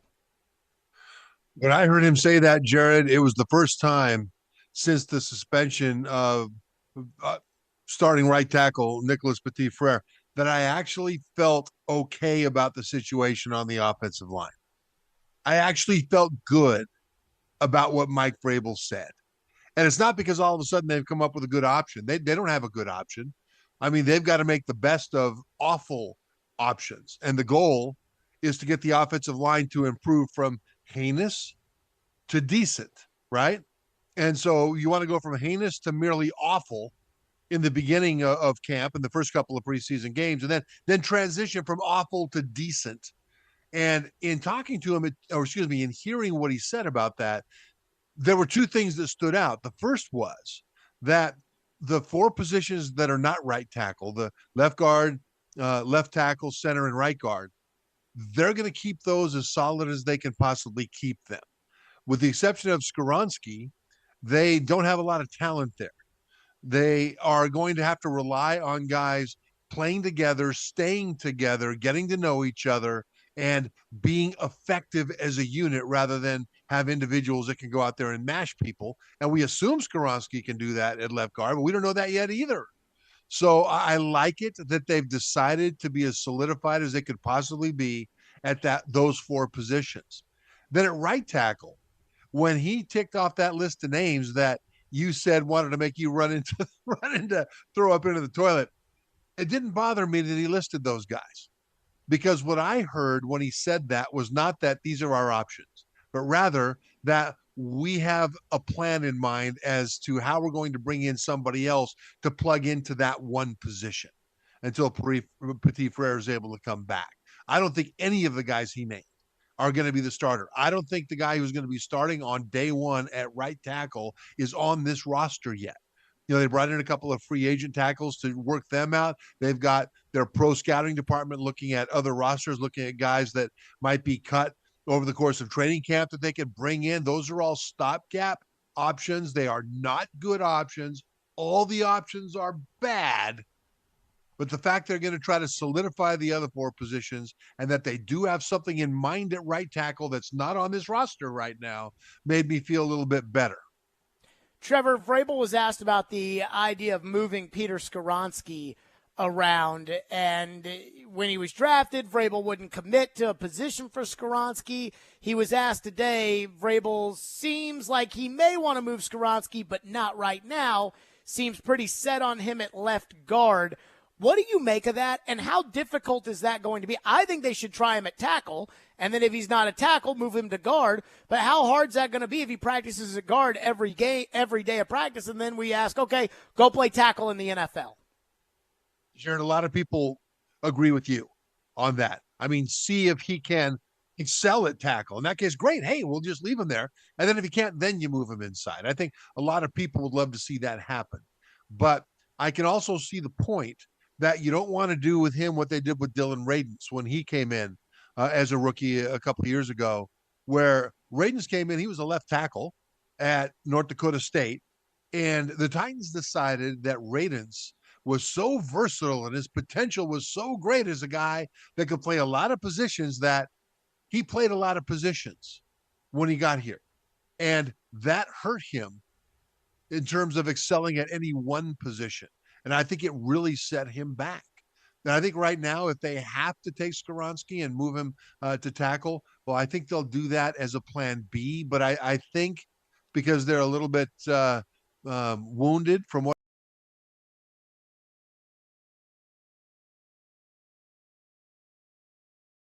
to play him at tackle? Not necessarily, because I think most people, and I agree with this, most people believe that he's best at guard. That's where he can dominate the most, where he can be a very good tackle, but he can be an elite guard. And this is not a team where if you put him at any of those positions, it's going to change the team. It's just not. And so the prevailing wisdom over there seems to be that even though he's probably the best left tackle they have right now, definitely the best right tackle, even though he hasn't played it since high school. He played all left tackle at Northwestern in college. Either way, he'd be the best tackle on this team if they moved him over there. But if you look at it from a longer term perspective, you want to put him where you think he can excel the most and then let him dominate that position and then build the rest of them over the next couple of years. Trevor Matich is with us. I view offensive line like this, that they all have to work together as a unit. They all have to gel, and those kind of things take time. But left tackle is the most important position. Right tackle is the second most important position. Center is third. And then whichever guard is next to your weakest tackle is fourth, and whichever guard is closest to your better tackle is fifth. By that logic, that means that Peter Skoronski, their best offensive lineman, who they used a premium pick on and drafted ahead of a quarterback, would be playing the least important, least valuable position on the offensive line because Andre Dillard is clearly the best tackle this team has, except for Skoronski, right now. Why would they do that? You are right. I mean, on an NFL team with an NFL group of offensive linemen, you're totally right about that. I absolutely agree with you there. The problem is they don't have five guys on that offensive line that they can put in and say, yeah, we feel good about this. Remember, they don't have any good choices. They have to make the best of a bunch of bad choices and improve from heinous to decent over the course of the next 6 weeks or so. And so I think right now what they have on the offensive line in terms of starters are they've got tissue paper, a ham sandwich, a slice of pizza, a puppy, and Peter Skoronski. And so where you stick Skoronski is not going to really change much in terms of all five of those guys. But then why would I want the ham sandwich playing left tackle when left tackle's more important than left guard? Well, that's a good point. It's a good point. But I think you're better if you move him over to left tackle, then who are you going to play at left guard?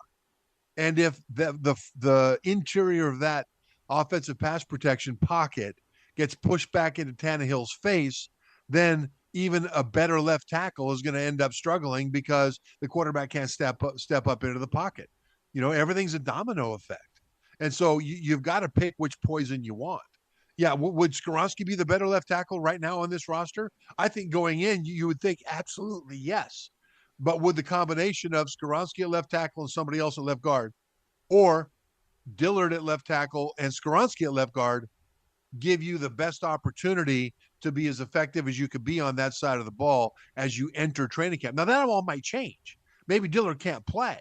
Maybe Dillard's going to have a resurrection of his career. You know, I don't know. But going into it, you know, wherever Skoronski is not, it's going to be weak. And even though left tackle is the premier position on the line, you still have to be able to block inside. And so, you know, the concept of putting Skoronski where he has the potential to dominate the most and then just build around that is not wrong, but neither would putting him at left tackle. So I think what they've decided to do is play for the long term and put Skoronski inside because that's where they want him 3 years from now. Trevor Matich is with us, presented by Houston Clinic Orthopedics. Trevor, I believe that the current collective bargaining agreement does not give teams enough time to really allow an offensive line to gel in training camp, or it certainly doesn't give them enough time, in my opinion, to really try a bunch of stuff out. Now, I asked Vrabel about that today. Vrabel thinks even with the lack of two-a-days, even with the lack of padded practices, and now 3 preseason games instead of 4, he still thinks that's ample time for them to evaluate everybody and come up with the best 5 offensive linemen. I think Vrabel's wrong. I think he's lying about that. What do you think as somebody who's actually done it? It is awful to have 3 preseason games instead of 4. It's terrible for the players, the coaches, the fans, everybody. How's it bad for I'm the okay fans? with them adding. What's that? How's it bad for the fans? It's bad for the fans because it lowers the potential of quality on the field during the regular season. I don't mind adding the 17th regular season game. That's fine. I'm fine with that. I would like to see them, expand the active game day roster. But the thing about it is that we see with the Titans why they need to have that 4th preseason game. And you mentioned it, Jared.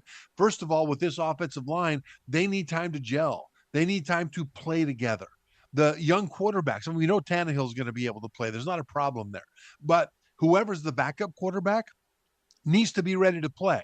And he's not going to get into regular season games unless they have a college situation where the Titans are ahead 65-14 in the end of the 3rd quarter. Well, guess what? That doesn't happen in the NFL. So your backup quarterback is going to get his actual game time in the preseason. And so for fans, how much better would this team have been if last year, if they had a quality backup quarterback who was ready to step in and do better than lose 7 straight games to end the season when Tannehill got hurt? So I think that having only 3 preseason games is bad for everybody. Now, what about the lengthening of the season? What about the veteran players? Then don't play them in those games. Pull them out of practice. The young guys need time to develop, and they have just limited that time for those young guys to develop. And I think that diminishes the quality of the game. It was just a boneheaded decision to take one of the preseason games away, in my opinion. Trevor Match is with us, presented by Houston Clinic Orthopedics. Jim Harbaugh is in some hot water at Michigan. What do we make of that? And some more college football to get into with Trevor. We'll do that next. Stillman & Company, 102.5, 106.3 The Game. 94.9 The Fan is your home for Hit City. Your Nashville Sound start a 6-game series tonight in Norfolk against the Tides. Swing and a miss, strike 3. Sounds win. Pregame at 5:20. On your home of Nashville Sounds baseball. 94.9 The Fan and The Fan app. If you're hiring, it can feel like you're trying to find a needle in a haystack. You can hope the right person comes along, or you can just use ZipRecruiter. And now you can try it for free at ZipRecruiter.com/radio. In fact, ZipRecruiter has helped a lot of business owners find their needle in a haystack, like Marco, president of operations at Telly Tires and Auto Centers. Because Telly Tires has grown a lot in the last few years, Marco needed to hire everyone from a receptionist to a store manager to a head mechanic.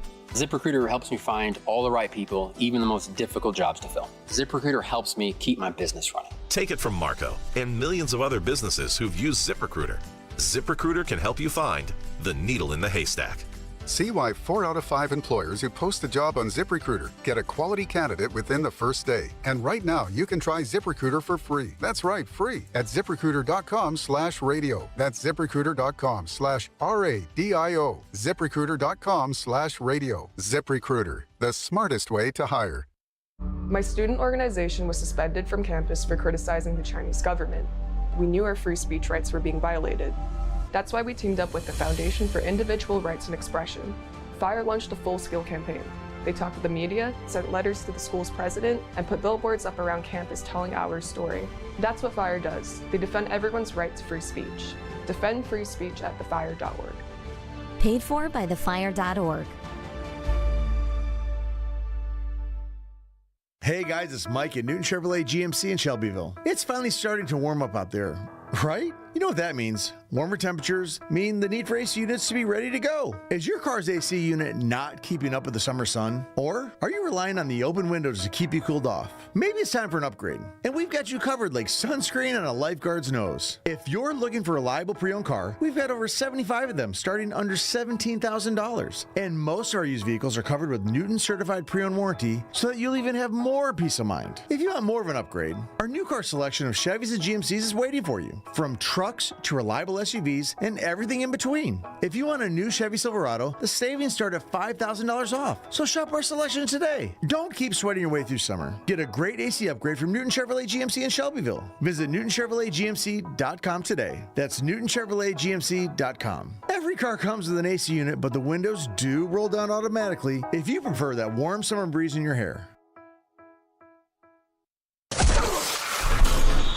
The sports talk doesn't end on Friday. Join Junie Riddle, the guy that can come in and give us some good goal-scoring production, and Nick Keiser, another guy that I thought was interesting that got a one-year deal. Each Saturday morning at 9, it's Riddle and the Reporter on 102.5 and 106.3 The Game and the Game Nashville app.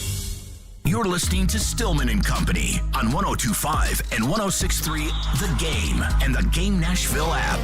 Trevor Maddich is with us, presented by Houston Clinic Orthopedics, when experience matters. So, Trev, Jim Harbaugh suspended for 4 games today for as the school and the NCAA continue to negotiate a resolution to an investigation into the Wolverines' recruiting practices, according to your colleague Pete Thamel at ESPN. Trev, what do we make of it? And I mean, seriously, how can anybody get in trouble nowadays for recruiting practices? It's all the wild, wild west. What do we make of it? My understanding is that the original violations were pretty minor. I mean, he sent a text to a player during a dead period. This is back during COVID. He met illegally with a couple of players. My understanding of that is that a couple of guys just showed up on campus and he said, "Oh yeah, let's go have lunch." You know, that kind of a thing. It wasn't like he was performing subterfuge and doing all kinds of secret under the table, secret squirrel stuff, you know, but those are level 2 violations. The suspension is for the level 1 violation, which is the worst, of, according to the NCAA, being dishonest with the NCAA. Now, Harbaugh denies that. He says he just doesn't recall the details of some of the things going on. The NCAA said, well, you should have recalled, and therefore we're going to bust you. But I agree with you. You know, the NCAA they've been completely irrelevant in terms of the biggest story in college football since realignment, which they were also irrelevant in, and that is NIL and how NIL has evolved over the last couple of years, where NIL is going. The NCAA has very little, if anything, to say about that. And so they just go ahead and jump up and they bust a coach who's doing great work for some technical violation that he forgot something and maybe misspoke on something. Okay, let's bust him. Now, the 4 games that he's missing are East Carolina, UNLV, Bowling Green, and Rutgers, right? So it's not like it's going to end the football program. But I just look at the NCAA and I just have to shake my head. I just have to shake my head at what they think is important and whom they think they need to punish, because it's been a long time since I've said, yeah, NCAA, that was a good job by you. Trevor, is it wrong that I look at Alabama and Georgia and their quarterback situations, and I just assume they'll figure it out? That, you know, it's at SEC Media Days last week, there was all the talk about, you know, who's going to be the quarterback. And what's crazy, because Media Days, they're before camp starts. So it's kind of like, well, you know, we're excited to get to camp and see what the boys look like. But I just assume they'll figure it out. If it's Jalen Milroe, it's Jalen Milroe. If it's Ty Simpson, it's Ty Simpson. Alabama will figure it out. They'll be good. I'm not worried about it. Am I wrong for thinking that about Alabama and Georgia? I think it's going to be less relevant to Alabama early in the season than it will be to Georgia. I think that because of the guys that Georgia lost on offense to the NFL, this team will transition from a run-first offense to a pass-first offense. Now, they'll still run the ball and all that at Georgia, but you know, they brought in some outstanding receivers. And while they lost tight end Darnell Washington to the NFL, Brock Bowers is still back as one of the best players at any position in college football. He's a great tight end at Georgia. And I think what you're going to end up with is a lot more quarterback receiver centric in terms of their offensive thinking than it has been the last couple of years. And so the quarterback situation, you're going to have a guy step in and he's got to do well. Now, fortunately for Georgia, their schedule is about as weak as any SEC schedule can get in the regular season. So they'll have plenty of time to work it out. When it comes to Alabama, I think Alabama's going to do the opposite. Nick Saban's been hungering to get back to what he told me was the Bama factor, which is that vicious mentality of just grinding you into a pulp, physically, which they really haven't had for a number of years. Well, this year with the offensive line that they've got coming back, there was some, the talent in the running back room, which is one of the deepest in the SEC. I mean, their stable of running backs is going to be fantastic. And with the attitude that they displayed in SEC Media Days, the Bama players at SEC Media Days, which was to openly talk about how disrespected they feel, I think they're just going to come out with a vengeance on the ground, and they'll need to, because not only will they have inexperience at quarterback, but they also don't. I mean, they brought in some young receivers and some transfers, and we'll see what they have at receiver. But for the last couple of years, their receiver room has been just putrid. And so I think that Alabama is going to do the opposite of what Georgia's going to do. Georgia's going to be throwing the ball early, and that's going to be, I think, more of their identity this year. Alabama is going back to 2012. And I'll tell you, hell hath no fury like a Nick Saban team that feels disrespected. And last year, they lost 2 games on the last play of the game to LSU and to Tennessee. And I'll tell you what, the quarterback situation at Alabama will have more time to develop because of that, I think. And Nick Saban especially has a pattern of running his quarterback competitions into the first several games of the regular season. So I don't think you're going to see a starter named necessarily until after things have gelled. And really for Saban, a lot of his choice in the end is which guy does the team respond to the most. And you see that in games. So I think this will be a drama that will continue to play out. Trevor Match was the Northwestern players are planning to boycott Big Ten Media Days. Boy, I heard that and I thought, that'll show them. It's like somebody who stops drinking Bud Light to drink Busch Light. Boy, you really showed them. What do you make of the Big Ten Media Days not having Northwestern players? Oh, the wailing and gnashing of teeth. I think everybody else is not going to know what to do. Northwestern's not there. They've been so relevant for years on the national level and on the conference level, right? Listen, what happened over there was horrific. And I am furious about it because I don't see it as hazing. Hazing is, to me, appropriate hazing is you make them sing their high school fight song, right? Mm-hmm. You make them do skits, the rookie talent show, something like that. Right. What happened there, in my opinion, rose to the level of sexual assault if these things are actually true. And that's a crime, not hazing. But I think what they need to do now, the Northwestern players, is to step up and respond by doing everything right. Respond by standing up and saying, okay, we had some bad things happen here, but we are the ones that are going to carry this program into the future. And we're going to stand up in front of the media in Big Ten Media Days. And we're going to talk about whatever we need to talk about, because we're going to demonstrate how it's done right, not how it's done in darkness. And I wish they would have made that decision. Trevor Maddox, last one for you. We had the media days here last week for the SEC, and all the other media days are going on, and I can't think of a single story that came out of those media days that mattered at all. What's happened to media days? What's mattered to media days in the recent past is Nick Saban versus Jimbo Fisher.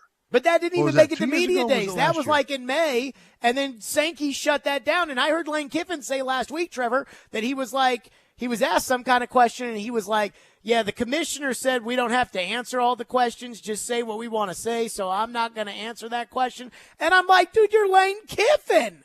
Like, when Lane Kiffin pleads the fifth, then what's the point of talking season? The talking season got boring, didn't it? And Lane Kiffin, with the way he skewers Nick Saban with these little sideways jabs that aren't really jabs at first blush, but then you think about it, and man, that was a great swipe at Nick Saban. Loved it when he would do that. But I get the impression that Greg Sankey just said, hey guys, we're not going to make any headlines at media days. We're going to let reporters write about our players, and that's all we're going to do. And so you keep it quiet. I'm guessing that's what happened. And so I kind of think that the SEC doesn't need the attention, right? So you can do that and get away with it. But the rest of the conferences, I think the more competition you have between those coaches and players, the more trash talk you have between coaches and players, it draws more attention to them. I think it's even better. The SEC is the only one that really doesn't need it. Trevor, as always, great stuff. Next week, we've got practices to react to, especially on the offensive line, even though they're not allowed to wear pads, and who knows what we can make of that. Vrabel made it sound like they can still evaluate players without pads on the offensive line. I'm not sure I buy it, but we shall see. Trevor, great stuff. Appreciate you as always, bud. Thanks, Jared. Yep, Trevor Matters, presented by Houston Clinic Orthopedics, when experience matters. Coming up next, the NFL players got it right. The media has been getting this wrong. Former coaches, GMs, they're getting it wrong. The players got it right. Kind of scares me. We'll get to that next. Stillman and Company, 102.5, 106.3 The Game. Whether it's college football, Players might end up not going to Alabama or Georgia, or the NFL, I think that this team wins the AFC South. Trevor knows. Join ESPN's Trevor Mattich every Tuesday at 4:30 on Stillman and Company as he gives his opinions on the latest from the gridiron. I'm going to the team where I can get a ring. Trevor Mattich, brought to you by Houston Clinic Orthopedics, where experience matters, on 102.5 and 106.3 The Game and the Game Nashville app. ElectronicExpress.com. We make it happen. The ultimate family-friendly concert experience is back and all new for 2023. The Kids Bop Never Stop live tour is coming your way, so get ready to sing and dance. Friday, July 28th, First Bank Amphitheater. On sale now at livenation.com. So come have the best time ever at the Kids Bop Never Stop live tour. See you there. Part of the Farm Bureau Insurance Concert Series presented by Live Nation. Engines are roaring. Vehicles are being ripped apart piece by piece. Sparks are flying. This is a typical day at Lincoln Tech's NADC in Nashville, where auto, diesel, and heavy equipment maintenance technicians train for careers that are in demand across the state and country. Put your potential to work and enroll now for July classes at Lincoln Tech's NADC. Visit lincolntech.edu for details and to schedule a campus tour. That's lincolntech.edu.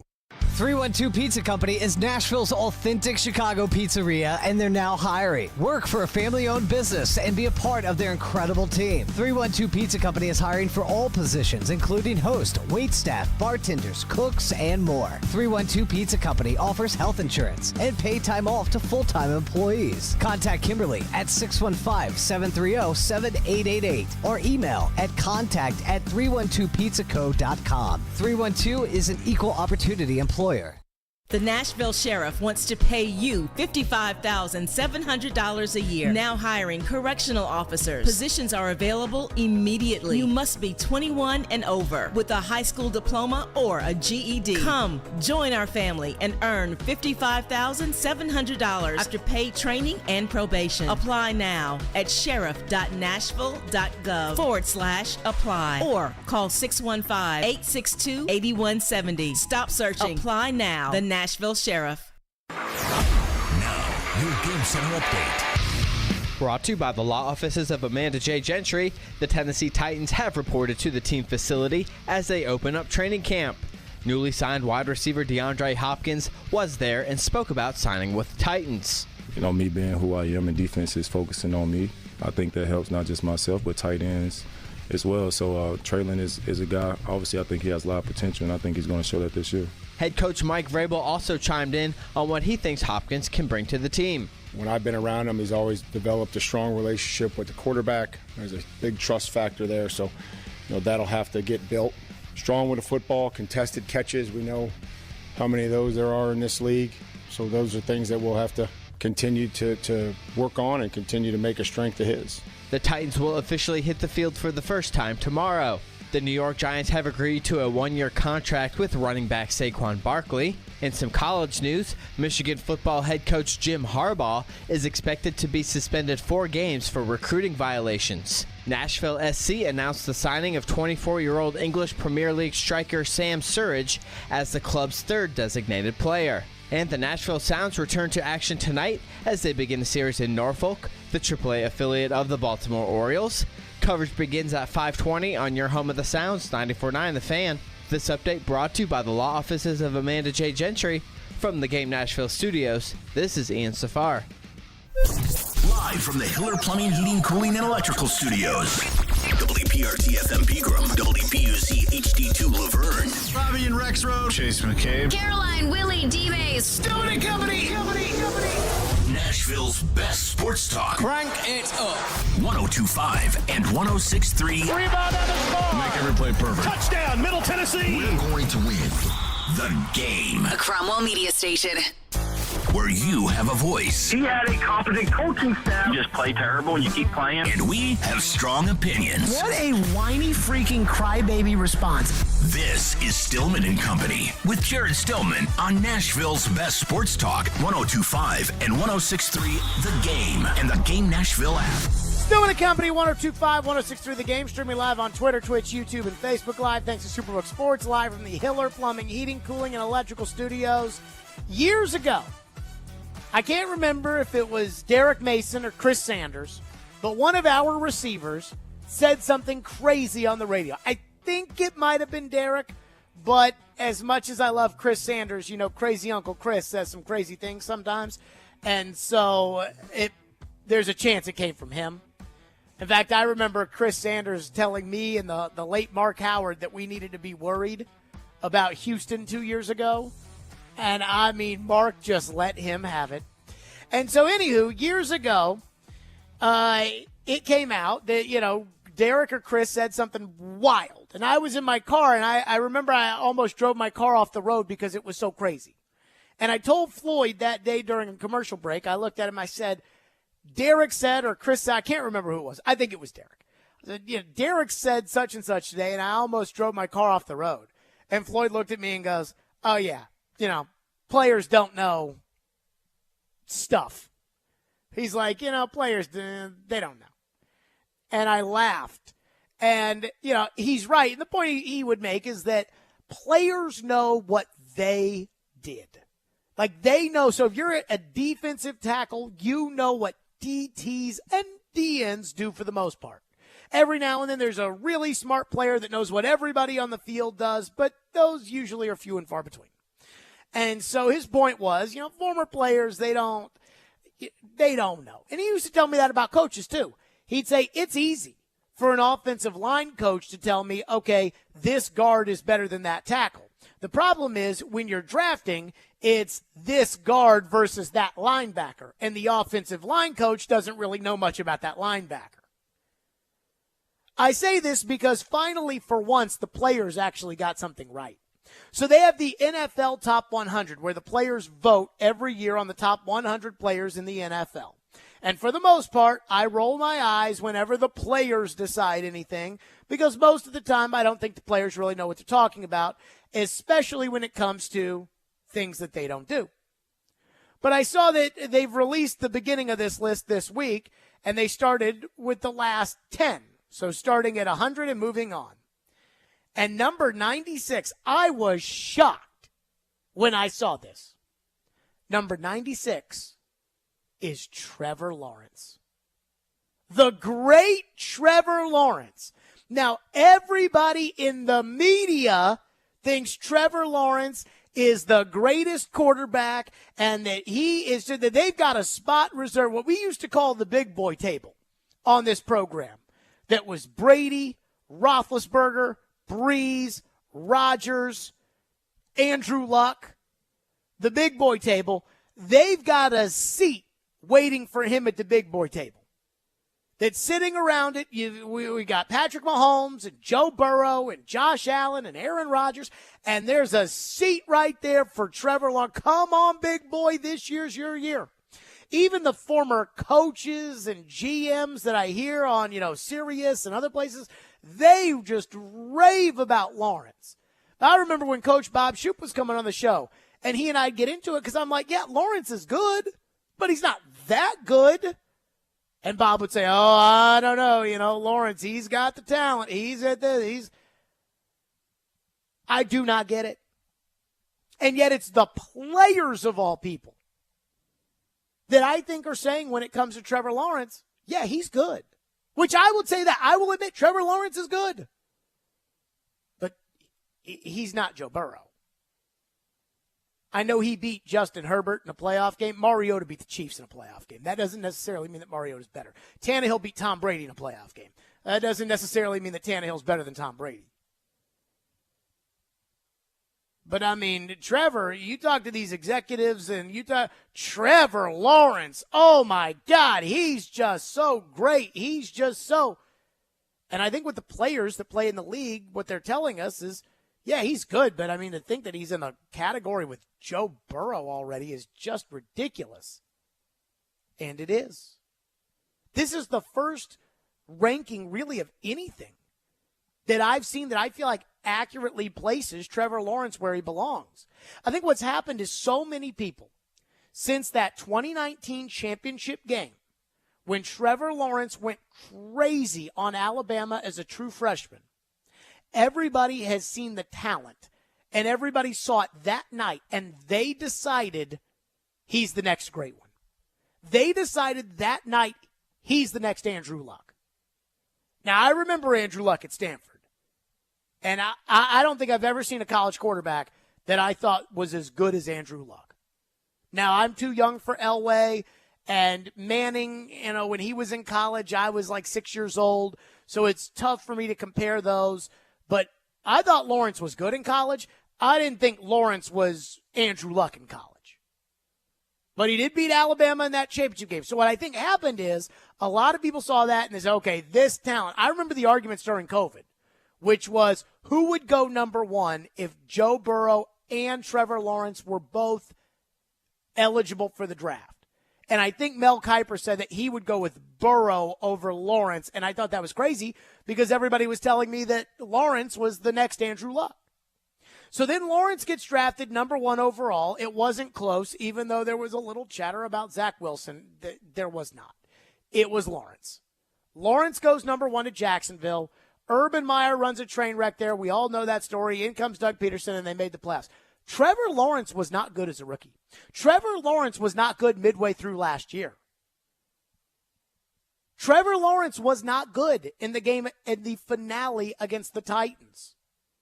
Trevor Lawrence was horrible in the first half of the playoff game against the Chargers. And if they had played any other team in the league, they probably would have been buried by that. But because the Chargers have just honestly one of the biggest track records in the history of the NFL for puking all over themselves, and a coach who makes Marty Schottenheimer look like Bill Belichick, I mean, it's just, it was the perfect storm. And then Lawrence wasn't very good against the Chiefs. And all I ask for everybody that wants to anoint Trevor Lawrence the next great quarterback is, can we just see it first? Can he just do it once or twice? Yeah, if Trevor Lawrence goes out there this season and he turns into Josh Allen in year 3, then fine. Trevor Lawrence is the next great one. He's got the size. He's got the arm. He's got the ability. He's got the pedigree. He's got fine. He's the man. But he's not there yet.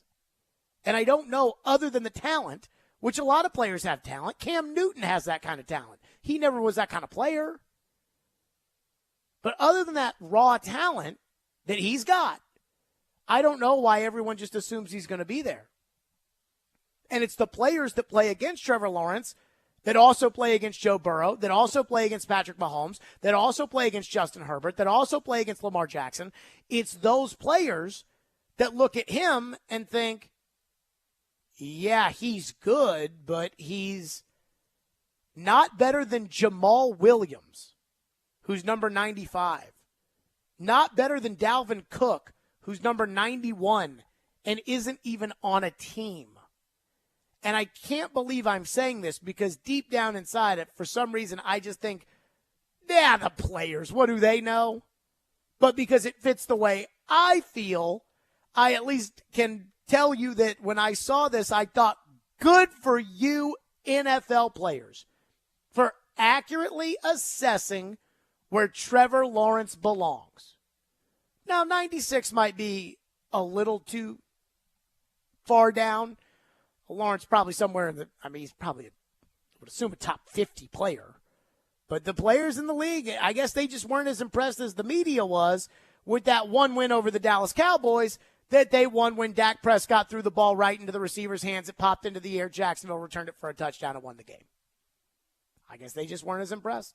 615-737-1025 is our phone number, 615-737-1025. We will get to your phones on this topic about Trevor Lawrence. Also, coming up next, Mike Vrabel says that everybody's undefeated right now. But there is more than just a saying to that. We'll get to that next. Stillman & Company, 102.5-106.3 The Game.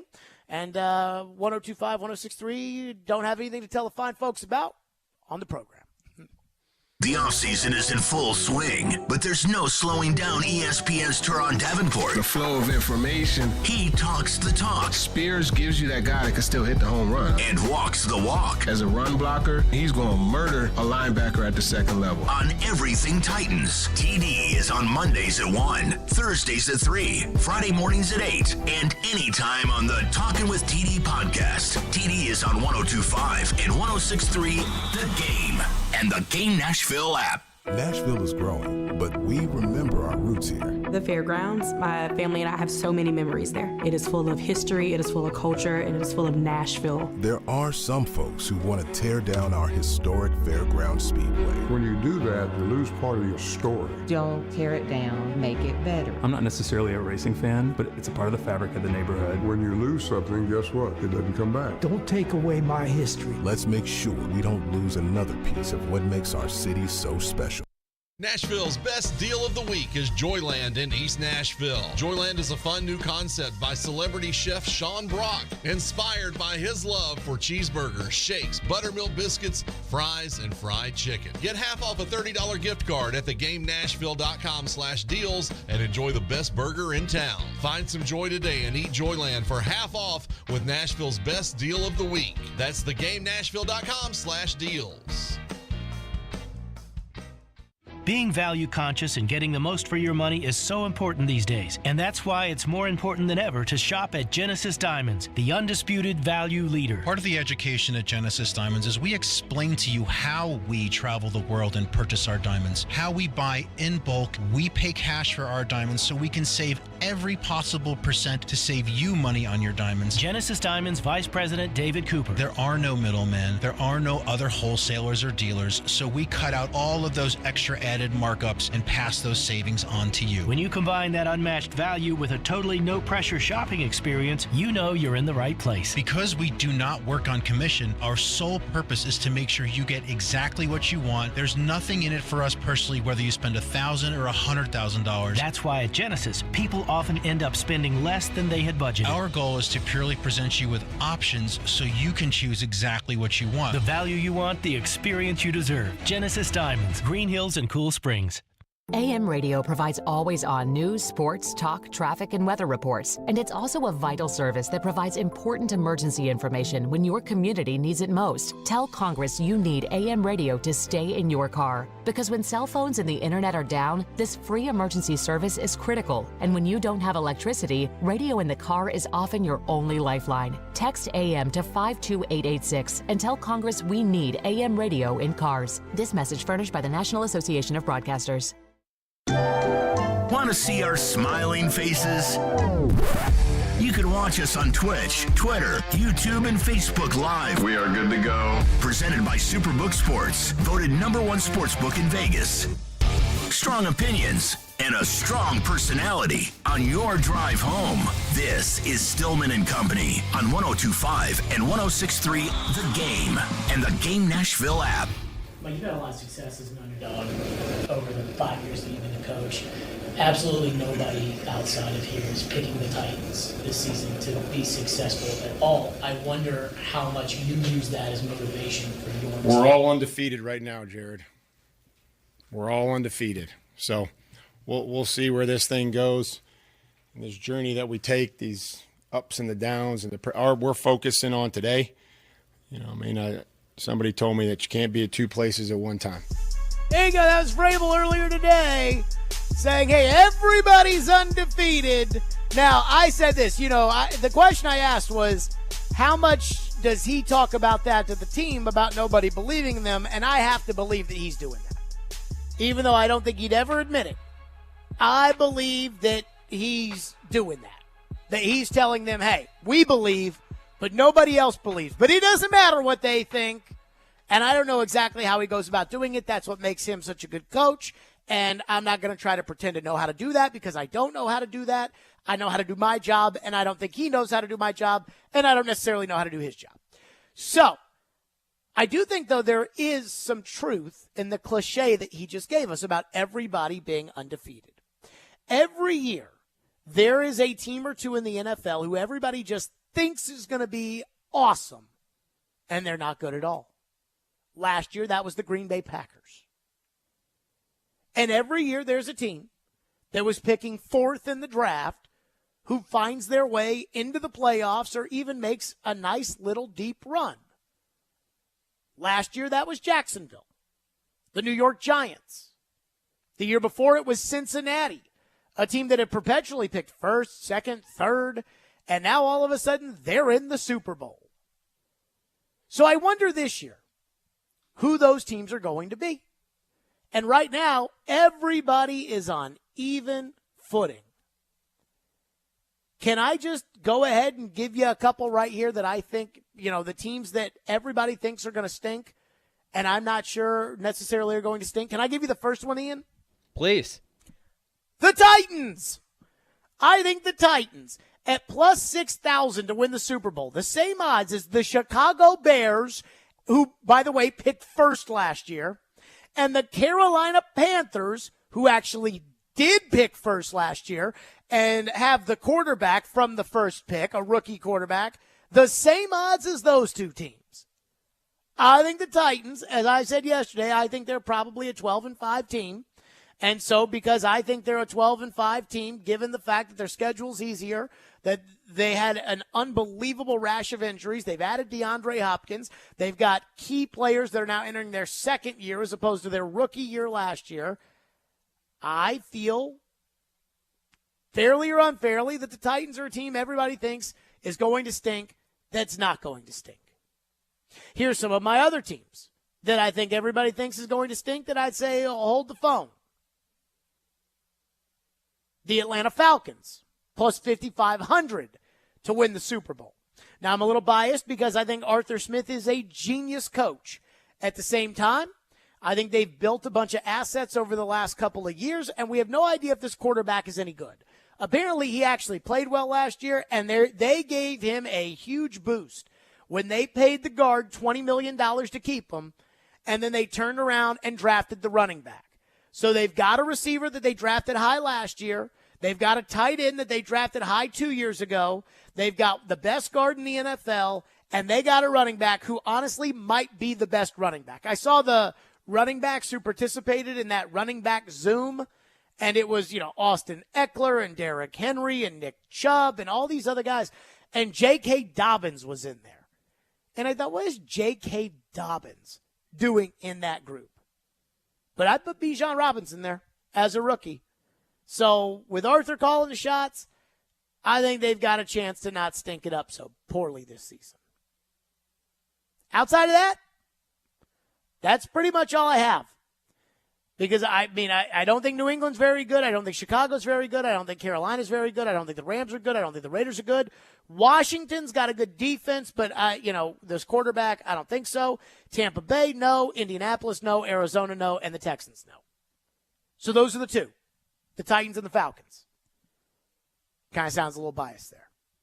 Now, I would tell you a couple of teams that I think everybody thinks are going to be good that I would say, be careful. Number one, Buffalo. Buffalo regressed last year. They were not the same team at the end of the season that they were at the beginning of the season. The quarterback was turning the football over at an alarming rate. They've got issues with their star wide receiver and their coach. They've got a running back that just got involved in a jet ski accident where apparently he was sitting stationary on a jet ski and someone crashed into him, and now he's out for the year, and they signed Darrington Evans. I think that Ken Dorsey might be their Todd Downing, their plus 900. I'd be weary of the Buffalo Bills. Secondly, the Ravens. Everybody loves the Ravens. Can I ask why? The Ravens every year are competitive, but they always seem to be missing something. And that something, I think, usually comes from the quarterback. Now, they've spent a bunch of resources on receivers, and so maybe that will help. But they've lost a lot on defense over the last couple of years. They play in a very rough division in which Joe Burrow is the man. I don't think the Ravens are going to be that good this year. And then finally, Miami. Everybody loves Miami. Now, they've got two receivers that are as good as any pair in the league. But the quarterback is injury prone. The backup's Jacoby Brissett, and he sucks. And I think in their division, just the expectations are added on Miami. I'd be a little careful expecting much from the Dolphins this season. But every year's different. Last year we thought Denver was going to be good. Last year we thought the Rams might be good. And they all ended up stinking. It always feels like there's a worst to first in a division somewhere from the previous season. I wonder who those candidates could be this year. Was Atlanta worse last year? They were. So they could be one. Technically, they were last. Yep. Denver, probably not going to happen, but they were last. Houston. Denver will be better because of the coach. You know, they went from Bozo to a good coach, but I'm still skeptical. Houston, doubtful. Cleveland, doubtful, but they were. The Jets, technically, worst. They could be first. Washington, Chicago, Atlanta, and Arizona. So Atlanta and the Jets, I think, could be possibilities there. So Corey Curtis was giving me crap today when I saw him at the press conference because of my 12-5 take yesterday. Did he call you a bobo? Well, he didn't say that, but he insinuated that having the take that they were 12-5 is what gets people talking. And if I were to just say, oh, they're going to be 9-8, you know, what kind of needle does that move? But I really wasn't thinking that. I mean, Ian, you've been a part of this show for 8 years now. You think there's any doubt in your mind that it is 100% authentic that I think the Titans are going to go 12-5? I mean, I think we pretty much did the same, I guess you would say, experiment or project as we do every year. So I think it's pretty straightforward by the book. Corey says, I went game by game and came away 11-6. He said that schedule is so much easier than past years. There you go. 1 game difference. I know. This year, again, not to say that top 10 quarterback list is everything that, you know, Jeremy Fowler compiled at ESPN, because I think the list is kind of screwed up a little bit. But I would say that last year the Titans, you know, this year's list, which really is a reflection of last year, the Titans played the number 1 quarterback, Patrick Mahomes, the number 2 quarterback, Joe Burrow, the number 3 quarterback, Josh Allen, the number 4 quarterback, Aaron Rodgers, the number 5 quarterback, Justin Herbert, the number 6 quarterback, Jalen Hurts, the number 8 quarterback, Trevor Lawrence twice, and the number 9 quarterback, Dak Prescott. They played them all, except for Lamar at 7 and Tom Brady, who's not on the list because he's not in the league anymore. They played them all.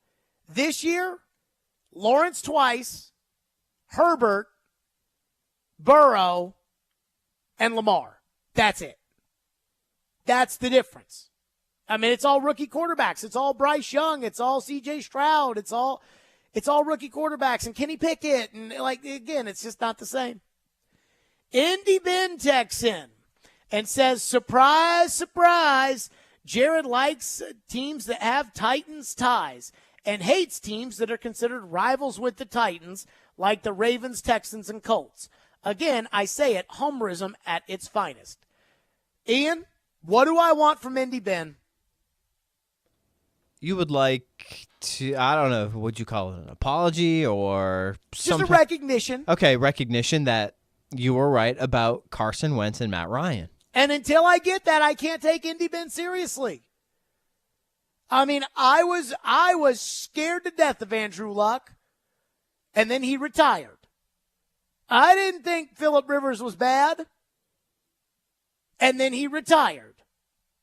I celebrated. I jumped for joy when they acquired Carson Wentz. And then Joe Rexrow was, I mean, they can get it back. He's a good quarterback. They'll get back 2017 Carson Wentz. You'll see. You'll see. TV said the same thing. And I never budged. They acquired Matt Ryan, and I never budged.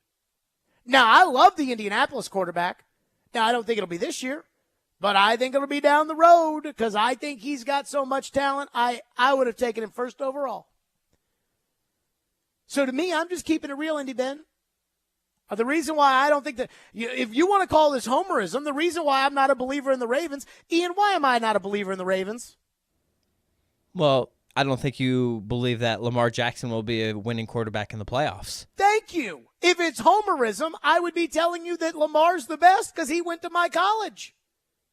And I'm not telling you that.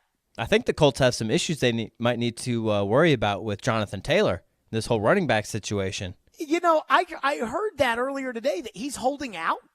That's what they were saying, yeah. That's freaking stupid. Well, the note that I read about that is he has to be worried is he will miss an accrued season if he sits out too long, and that will affect his unrestricted versus restricted status in free agency. So he'll show up, but sounds like he's not overly happy. I mean, that's just so stupid. These players, I'll tell you. This goes back to the last segment where I talked about the players don't know anything. You can't hold out anymore. You cannot hold out. Show up and say your pinky toe hurts and don't practice, but you cannot not show up. The collective bargaining agreement does not allow you to not show up. Jonathan Taylor, read the room. Last year, you weren't very good. Dalvin Cook and Ezekiel Elliott are free agents. You have to sing for your supper, babe. You have to do what you did 2 years ago, and the team has to win a little bit more for a change, and then you can expect to maybe get paid, but they'll probably franchise tag you because that's how the NFL works. Holding out. Get the hell out of here. You can't hold out anymore. That's like that Athletic article last year that was like, Jeffrey Simmons was thinking about holding out. I read that, and I'm like, well, that's stupid. You can't hold out anymore. AJ wasn't going to hold out. You can't hold out. The only player that can hold out is Chris Jones because the fines are something like $90,000 a day. So if Chris Jones is supposed to make $19 million this year and he holds out for a week, and so he ends up losing, $700,000 or whatever it ends up being, then that'll be fine because the difference when he gets his new contract will be from, $19 million a year to $28 million a year. So that'll make up the difference, and that'll be fine. Jonathan Taylor can't do that. The only way you've got leverage of not playing if you're in the NFL is if you can retire. So when the Rams win the Super Bowl and Aaron Donald says, yeah, if I don't get paid $30 million a year, I'm going to retire, now they've got a problem. But Jonathan Taylor's not retiring, folks. So stupid. I mean, where do these people come up with this stuff? This is not 2004. You can't hold out anymore. You can't do it. Oh, it's just crazy. Apparently, Indy Ben says that Taylor reported today. That was a good holdout. I'll show him I'll miss one day of practice. These people are so stupid. The NFL's lost its mind. The idea of the players having a Zoom with the running backs. We need to address the state of running back pay. What are you going to do about it? Those discussions need to happen in February, not July.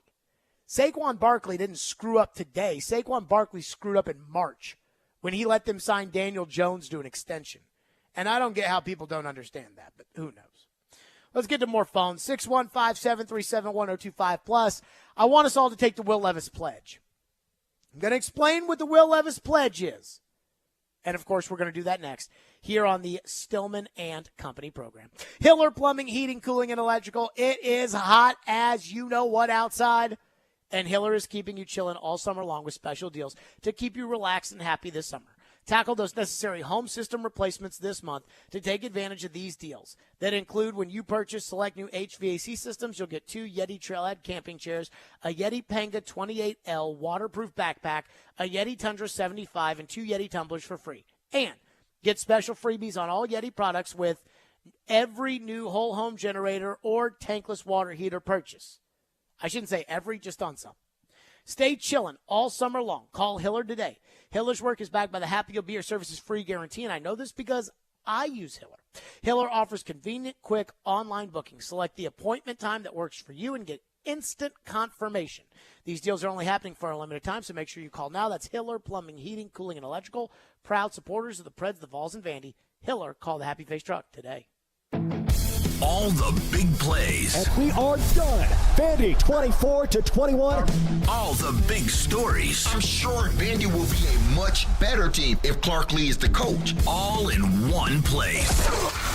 We are Nashville's best sports talk. 102.5 and 106.3. What a stop by UC Sarah. Then he wouldn't end up on my team. Driving his way to victory lane. I think that's the right strategy. The Game and the Game Nashville app.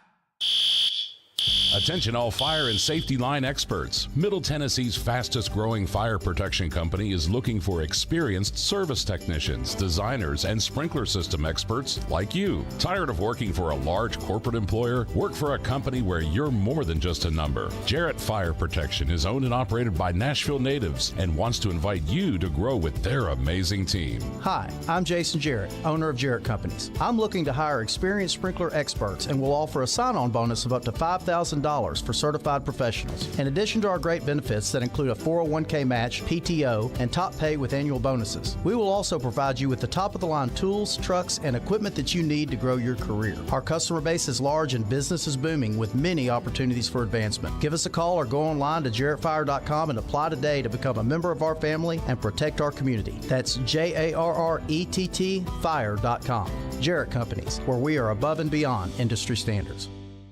Are you drowning in credit card debt? Want to get cash out of your home's equity? Loan Pronto can do it now in less than a week. Hey, Willie Donick here. That's right. Loan Pronto's Equity Express line of credit just got even faster. You can get $50,000, $100,000, even $200,000 in as little as 5 days. You don't even have to touch your primary mortgage. You can keep that 3% rate intact. Get just the money you need and pay off all those credit cards or get that home improvement project started. With this revolutionary program, you can access up to 90% of your home's value, and in most cases, there's no appraisal. Stop paying insane interest rates to the credit card companies and get tens or even hundreds of thousands of dollars in cash in as little as 5 days. Call Loan Pronto now for the even faster Equity Express line. 615-499-5780. That's 615-499-5780 or go to loanpronto.com. 615-499-5780. Equal housing lender, NMLS 1661781, subject to lender approval. Hose and Belting Specialties in Murfreesboro is your local source for hydraulic, air, water, and chemical hoses, along with conveyor, timing, and metric belt needs. They stock metric fittings for both air and hydraulic applications. Hose and Belting Specialties stocks Parker hydraulic hoses and fittings, Goodyear Conti-Tech industrial hoses, and V-belts, just to name a few of their lines. For any of your industrial needs, call 615-895-HOSE. 615-895-HOSE. The spring menu is here at Kitchen Notes in the Omni Nashville Hotel, featuring their signature cast iron pie with herb roasted chicken, English peas, carrots, potato, simple greens, and a toasted biscuit crumble topping. Or garden succotash with snap peas, black-eyed peas, roasted peppers, sweet corn, tomato, and caramelized onion. Or try the steak fritas with pan-seared ribeye. Kitchen Notes in the Omni Nashville Hotel, open daily till 2 with brunch Friday, Saturday, and Sunday from 7 till 2. 102.5 and 106.3, The Game is live and local. And now, let's meet the starting lineup. Robbie and Rex Road 6 to 9. Big time performance, best part of the team. Chase McCabe 9 to 11. An unrestricted free agent. Caroline, Willie, and D Mace 11 to 2. Got the big contract. The Velvet Touch. Talk about Hall of Famers. And Stillman and Company 2 to 6. Kept going for it. And don't forget, we're your home for all things Smashville. He scored! Nashville's best sports talk. 102.5 and 106.3, The Game. Hey, this is Jordan Rogers, and you're listening to Nashville's best sports talk, 102.5 The Game. How do you feel about Levis's mechanics and his ability to layer the football? And have you seen a little bit of change in that through the offseason? Yeah. I mean, I think that showed up throughout the offseason. Some of those routes where you have to kind of throw it out in front of somebody or in zone coverage, you have to be able to put the ball over defenders into a spot. And I thought that there was evidence of that. There was a throw the other day that was evidence of that where, maybe had to put some touch on it. And again, Will's a big, strong kid that's going to continue to improve and see defenses and recognition and where to go with the football and when he has to throw at different speeds and different arm angles.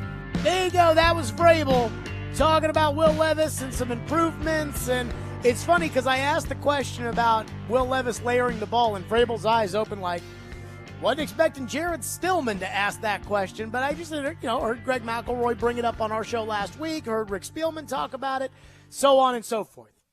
Guys, I want us to take what I call the Will Levis pledge. In fact, Vrabel today was asked about the quarterbacks. Ian, if you could. Vrabel was asked today about the quarterbacks, and we all know Tannehill's going to be the starter, and he talks about Tannehill at the end of this. But when he brought up Malik's improvement and talked about Levis, I had people texting me right away saying, oh, no, Levis, oh, he's such a bust. Play the cut. I thought Malik came out of the spring with glaring improvement. Will's learning what it goes into being an NFL quarterback, and then certainly the consistency that Ryan showed in the offseason and his willingness to pick up new terminology with the offense and some of the stuff that we were doing. So, again, feel good about where we're at. Can't have too many quarterbacks. Hopefully they're all good ones and that we have tough decisions. But, it was fun just seeing the guys improve and then seeing where we go now starting tomorrow. Okay, so if Vrabel says that, people, oh, no, Levis is a bust. Malik's playing better than him. Oh, my God. Guys, let's take the Will Levis pledge. You're probably wondering what that means. I want you to put your right hand in the air. Maybe put your left hand, keep it if you're driving on the steering wheel. Put your right hand in the air and say, I vow that no matter what happens at practice tomorrow or on Friday or next week, that I will not jump to any conclusions about Will Levis or Will Levis's future. Amen. I want us to make that pledge right here, right now. Because tomorrow I will be out there taking notes at practice like I always do. I'll be on the air at 2 saying this is what happened at practice. We'll be going over it. But if Levis throws an interception, guys, it's way too early to get down on a quarterback at this point. In fact, here's what Bill Polian said. I want you to keep that right hand up. And I want you to listen to what Bill Polian said. And I want you, because I vow to do this, I want you to agree that even with your friends at the water cooler, you will not throw Levis under the bus for about something that you heard happened at practice until at least the first preseason game. With Marv Levy and with Tony Dungy, we had a hard and fast rule that said nobody evaluates anybody formally until after the first preseason game. And there's a good reason for that. A, the rookies are not up to speed. B, it's premature. You don't have enough data to go on. C, nobody's in pads.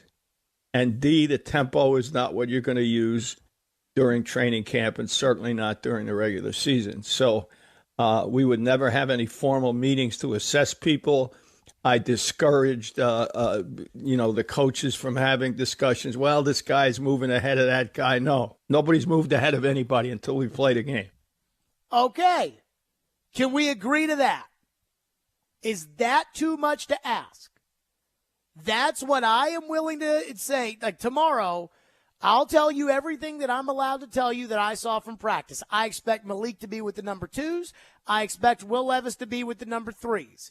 I think when all's said and done, I think the way the Titans want this to play out is I think the Titans want Will Levis to be the number 2 quarterback, and they want Malik to be inactive on game days and be the emergency quarterback. And I know that just because you want it doesn't mean that that's what's going to happen, but I think that Malik is going to have to significantly outplay Will Levis in training camp and in the preseason games in order to be the backup. Again, I think he'll start as the backup tomorrow. I think that will be a nod to Malik's improvement that Vrabel talked about there. But I also think that's to kind of help build Malik's confidence up after they crushed it last year. With Levis, let's wait until the first preseason game to have any sort of opinion. I know a lot of you thought that he stunk in college, and it drove you crazy that the Titans took him in the second round and that he's the quarterback of the future. I know. You all hate that. I got a buddy who I saw this weekend. He and his wife, they came in for a wedding there, for a wedding that we went to this weekend. They're from Charleston. And he comes up to me and just starts talking about how bad Will Levis is. Although it drives me crazy because he can't pronounce Will Levis's last name. He calls him Levis. It drives me nuts. But he was talking about, he sucks. I was like, whoa now. Like, it's way too early for that. Like, I love Anthony Richardson. And I would have traded whatever it would have taken to get to number 3 with Arizona, jump the Colts, and I would have taken Richardson. And I went on record, and I said I would do it. I'd go all in. I think he's got the talent. I think he's got the arm. I think he's got the athleticism. I mean, I think that he is Cam Newton with a brighter head on his shoulders, with Josh Allen and Brett Favre kind of mixed in there. I mean, I think Anthony Richardson's got unbelievable potential. But that doesn't mean that Anthony Richardson's going to make it in the NFL just because I think it. And so we're going to see. We're going to watch Anthony Richardson play. And after year 1, we may not know if Anthony Richardson's going to be a future franchise quarterback. And we may not know after year 2. Now, around year 3, that's when we need to start figuring it out, just like Josh Allen did in Buffalo. Every now and then there's a late bloomer like Drew Brees, but for the most part, by year 3, you need to have it figured out. Well, tomorrow is practice 1. It's not year 3. So let's give Will Levis some time before we decide to make our own opinions about him, or because we want to be justified in what we thought going into the draft, that then a 1 interception on the first day of practice that you hear about from Jim Wyatt's mailbag or TD or somebody that's there, Joe, me, whatever, you hear about it and say, No. We're taking the Will Levis pledge. And part of the Will Levis pledge is that we promise to not jump the gun on evaluating him until, as Bill Polian said, the first preseason game. Ian, do you object? No, I do not object. I think that's fair. I think it's totally reasonable, and I think it's the right thing to do. Who do you think starts the first preseason game? I know that's tough to say, and it's probably unfair to ask at this point, and we still have a while for the games to come out. But really I'm just though. I mean, it'll probably be here quicker than we expect. You're probably right about that, but it just feels like we haven't seen anything. I'm just interested in how they're going to divvy up the playing time. So I'm interested to see who starts the first preseason game. I mean, I want to say they play the 5th? No, the 12th. Okay, so it's not as early as I thought. I thought it was the 5th. So they'll have this week of practice, next week of practice, then they'll play the following Saturday on the 12th against the Bears. Willis, I think, will start the first preseason game. I think it'll be Willis. Yeah, but I could be wrong. Probably makes sense, just the seniority situation. Yes. I think Willis will be the number 2 quarterback tomorrow. Now, I bet you, last year the way it kind of worked was the way it normally works is the starter gets, 7 reps, then the 2s go in there and they get 4 reps, and then the 3s go in there and they get 2. I think what it's going to be is the starter's going to go in there, he's going to get 7 reps, and then the first set of, the 2s are going to go in there and they're going to get 4 reps or 3 reps, and then the 3s are going to go in there with Levis and they're going to get 3 reps. 615-737-1025. The first day of practice is tomorrow. One thing Vrabel hinted at today that I'm sitting here thinking, boo! We'll get to that next. Stillman and Company, 102.5, 106.3 The Game. All the big plays. Rebound, fly out in front, and Saros covers it up. All the big stories. Andrew Burnett reportedly hired as the next head coach of the Predators. All in one place. We We are Nashville's best sports talk. 102.5 and 106.3. Checkered flag is in the air. Comparing goalies to running backs. 46-27 Vanderbilt. Does this group of players need more? The Game and the Game Nashville app. Gypsy Kings featuring Tonino Baliardo return to Nashville with a concert that will take you on a trip down memory lane. The Gypsy Kings will be performing their greatest hits November 4th at TPAC Andrew Jackson Hall. For you to dance and enjoy an unforgettable night. Tickets on sale through ToninoBaliardo.com. A loud and live production.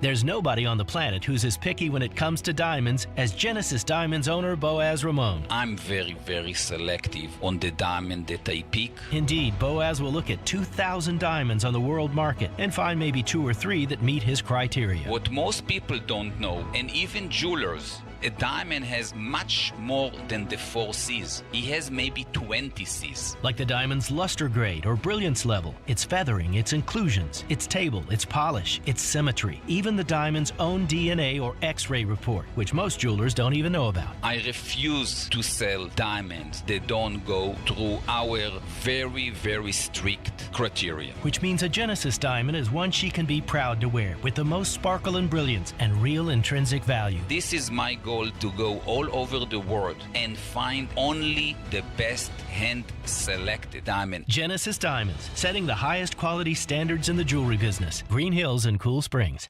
3 days of racing, 3 days of music, one huge weekend event. The Big Machine Music City Grand Prix is not just a race or a festival, it's an experience. Multiple music stations with Flo Rida, Vince Neil, Chris Jansen, Gavin DeGraw, and more. Fast cars going over 200 miles an hour. And a family fun zone with inflatables, Ferris wheels, kids games, and kid-friendly food trucks. Tickets and premium hospitality are on sale now. Go to MusicCityGP.com for tickets and get ready to experience Nashville's premier speed and sound event. This year, Boys and Girls Club of Middle Tennessee celebrates its 120th anniversary. Through time, BGCMT continues to evolve to enable all young people, especially those who need us most, to reach their full potential as productive, caring, and responsible leaders. Because of your continued support, BGCMT has remained strong and is committed to supporting our youth and solidifying our mission and culture in new exciting ways for 120 years. Visit bgcmt.org today. The Nashville Sheriff wants to pay you $55,700 a year. Now hiring correctional officers. Positions are available immediately. You must be 21 and over with a high school diploma or a GED. Come, join our family and earn $55,700 after paid training and probation. Apply now at sheriff.nashville.gov/apply or call 615-862-8170. Stop searching. Apply now. The Nashville Sheriff. One is a legendary NFL wide receiver. I gotta be prepared. I have to be ready. One is a legendary Nashville voice. You don't have to rely on carrying the ball 250 to 300 times. And the other has been a legendary trash talker on the playground since the 4th grade. Nobody is a Pro Bowler on day 1 of rookie minicamp.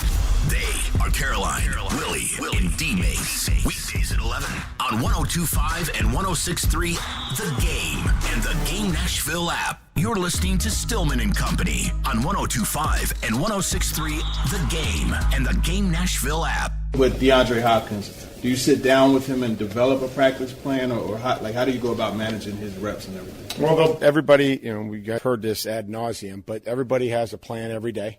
And everybody will be working in some capacity, right? Whether that's Derek or Jeff or KB, whoever that DeAndre.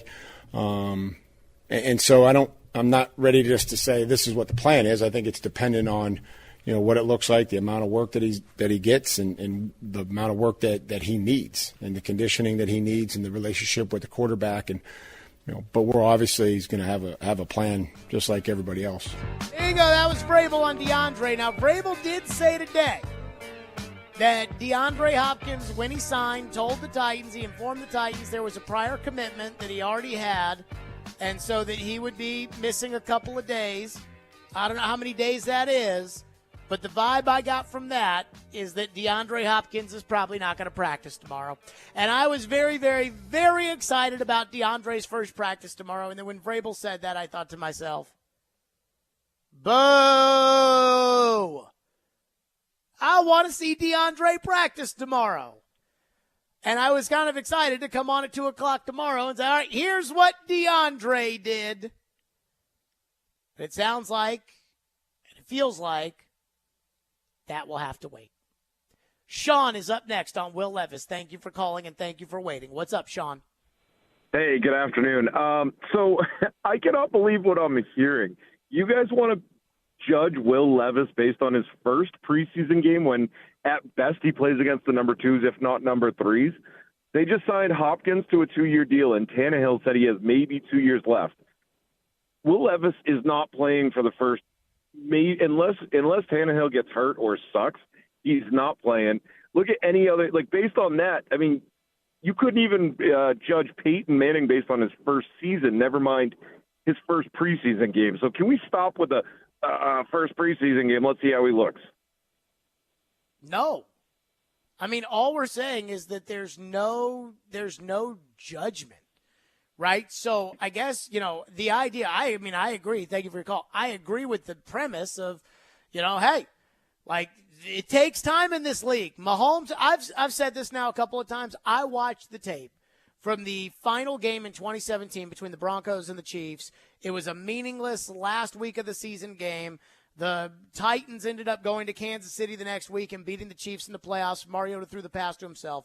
But in that meaningless game, it was Mahomes at quarterback in for Alex Smith, and it was Paxton Lynch at quarterback for the Broncos. And having watched just that game, there's a pretty good chance that you could have walked away from that thinking that Paxton Lynch was going to be the better future pro than Patrick Mahomes.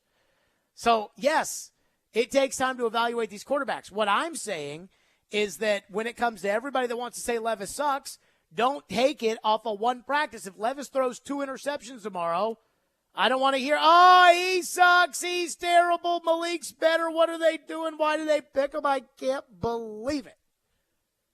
But also, bad can be pretty obvious pretty quickly, just like Malik last year. So if he's as bad as Malik was last year, then you know what, they got some problems. Ryan Leaf was pretty bad that first year. It was pretty obvious. So, again, I don't think we need, 15 years to evaluate a quarterback, but I do think it's going to take some time. I'm just saying everybody, I think, wants to jump the gun and judge Levis for what they think he is coming into his career, and I just don't think that that's fair. And so if something bad happens, I think they'll use that against him. That's it for us. Practice starts tomorrow. Everybody get a good night's sleep tonight, because tomorrow morning, Rand Carthon talks at 8:50, and then we play football. Stillman and Company, 102.5, 106.3 The Game.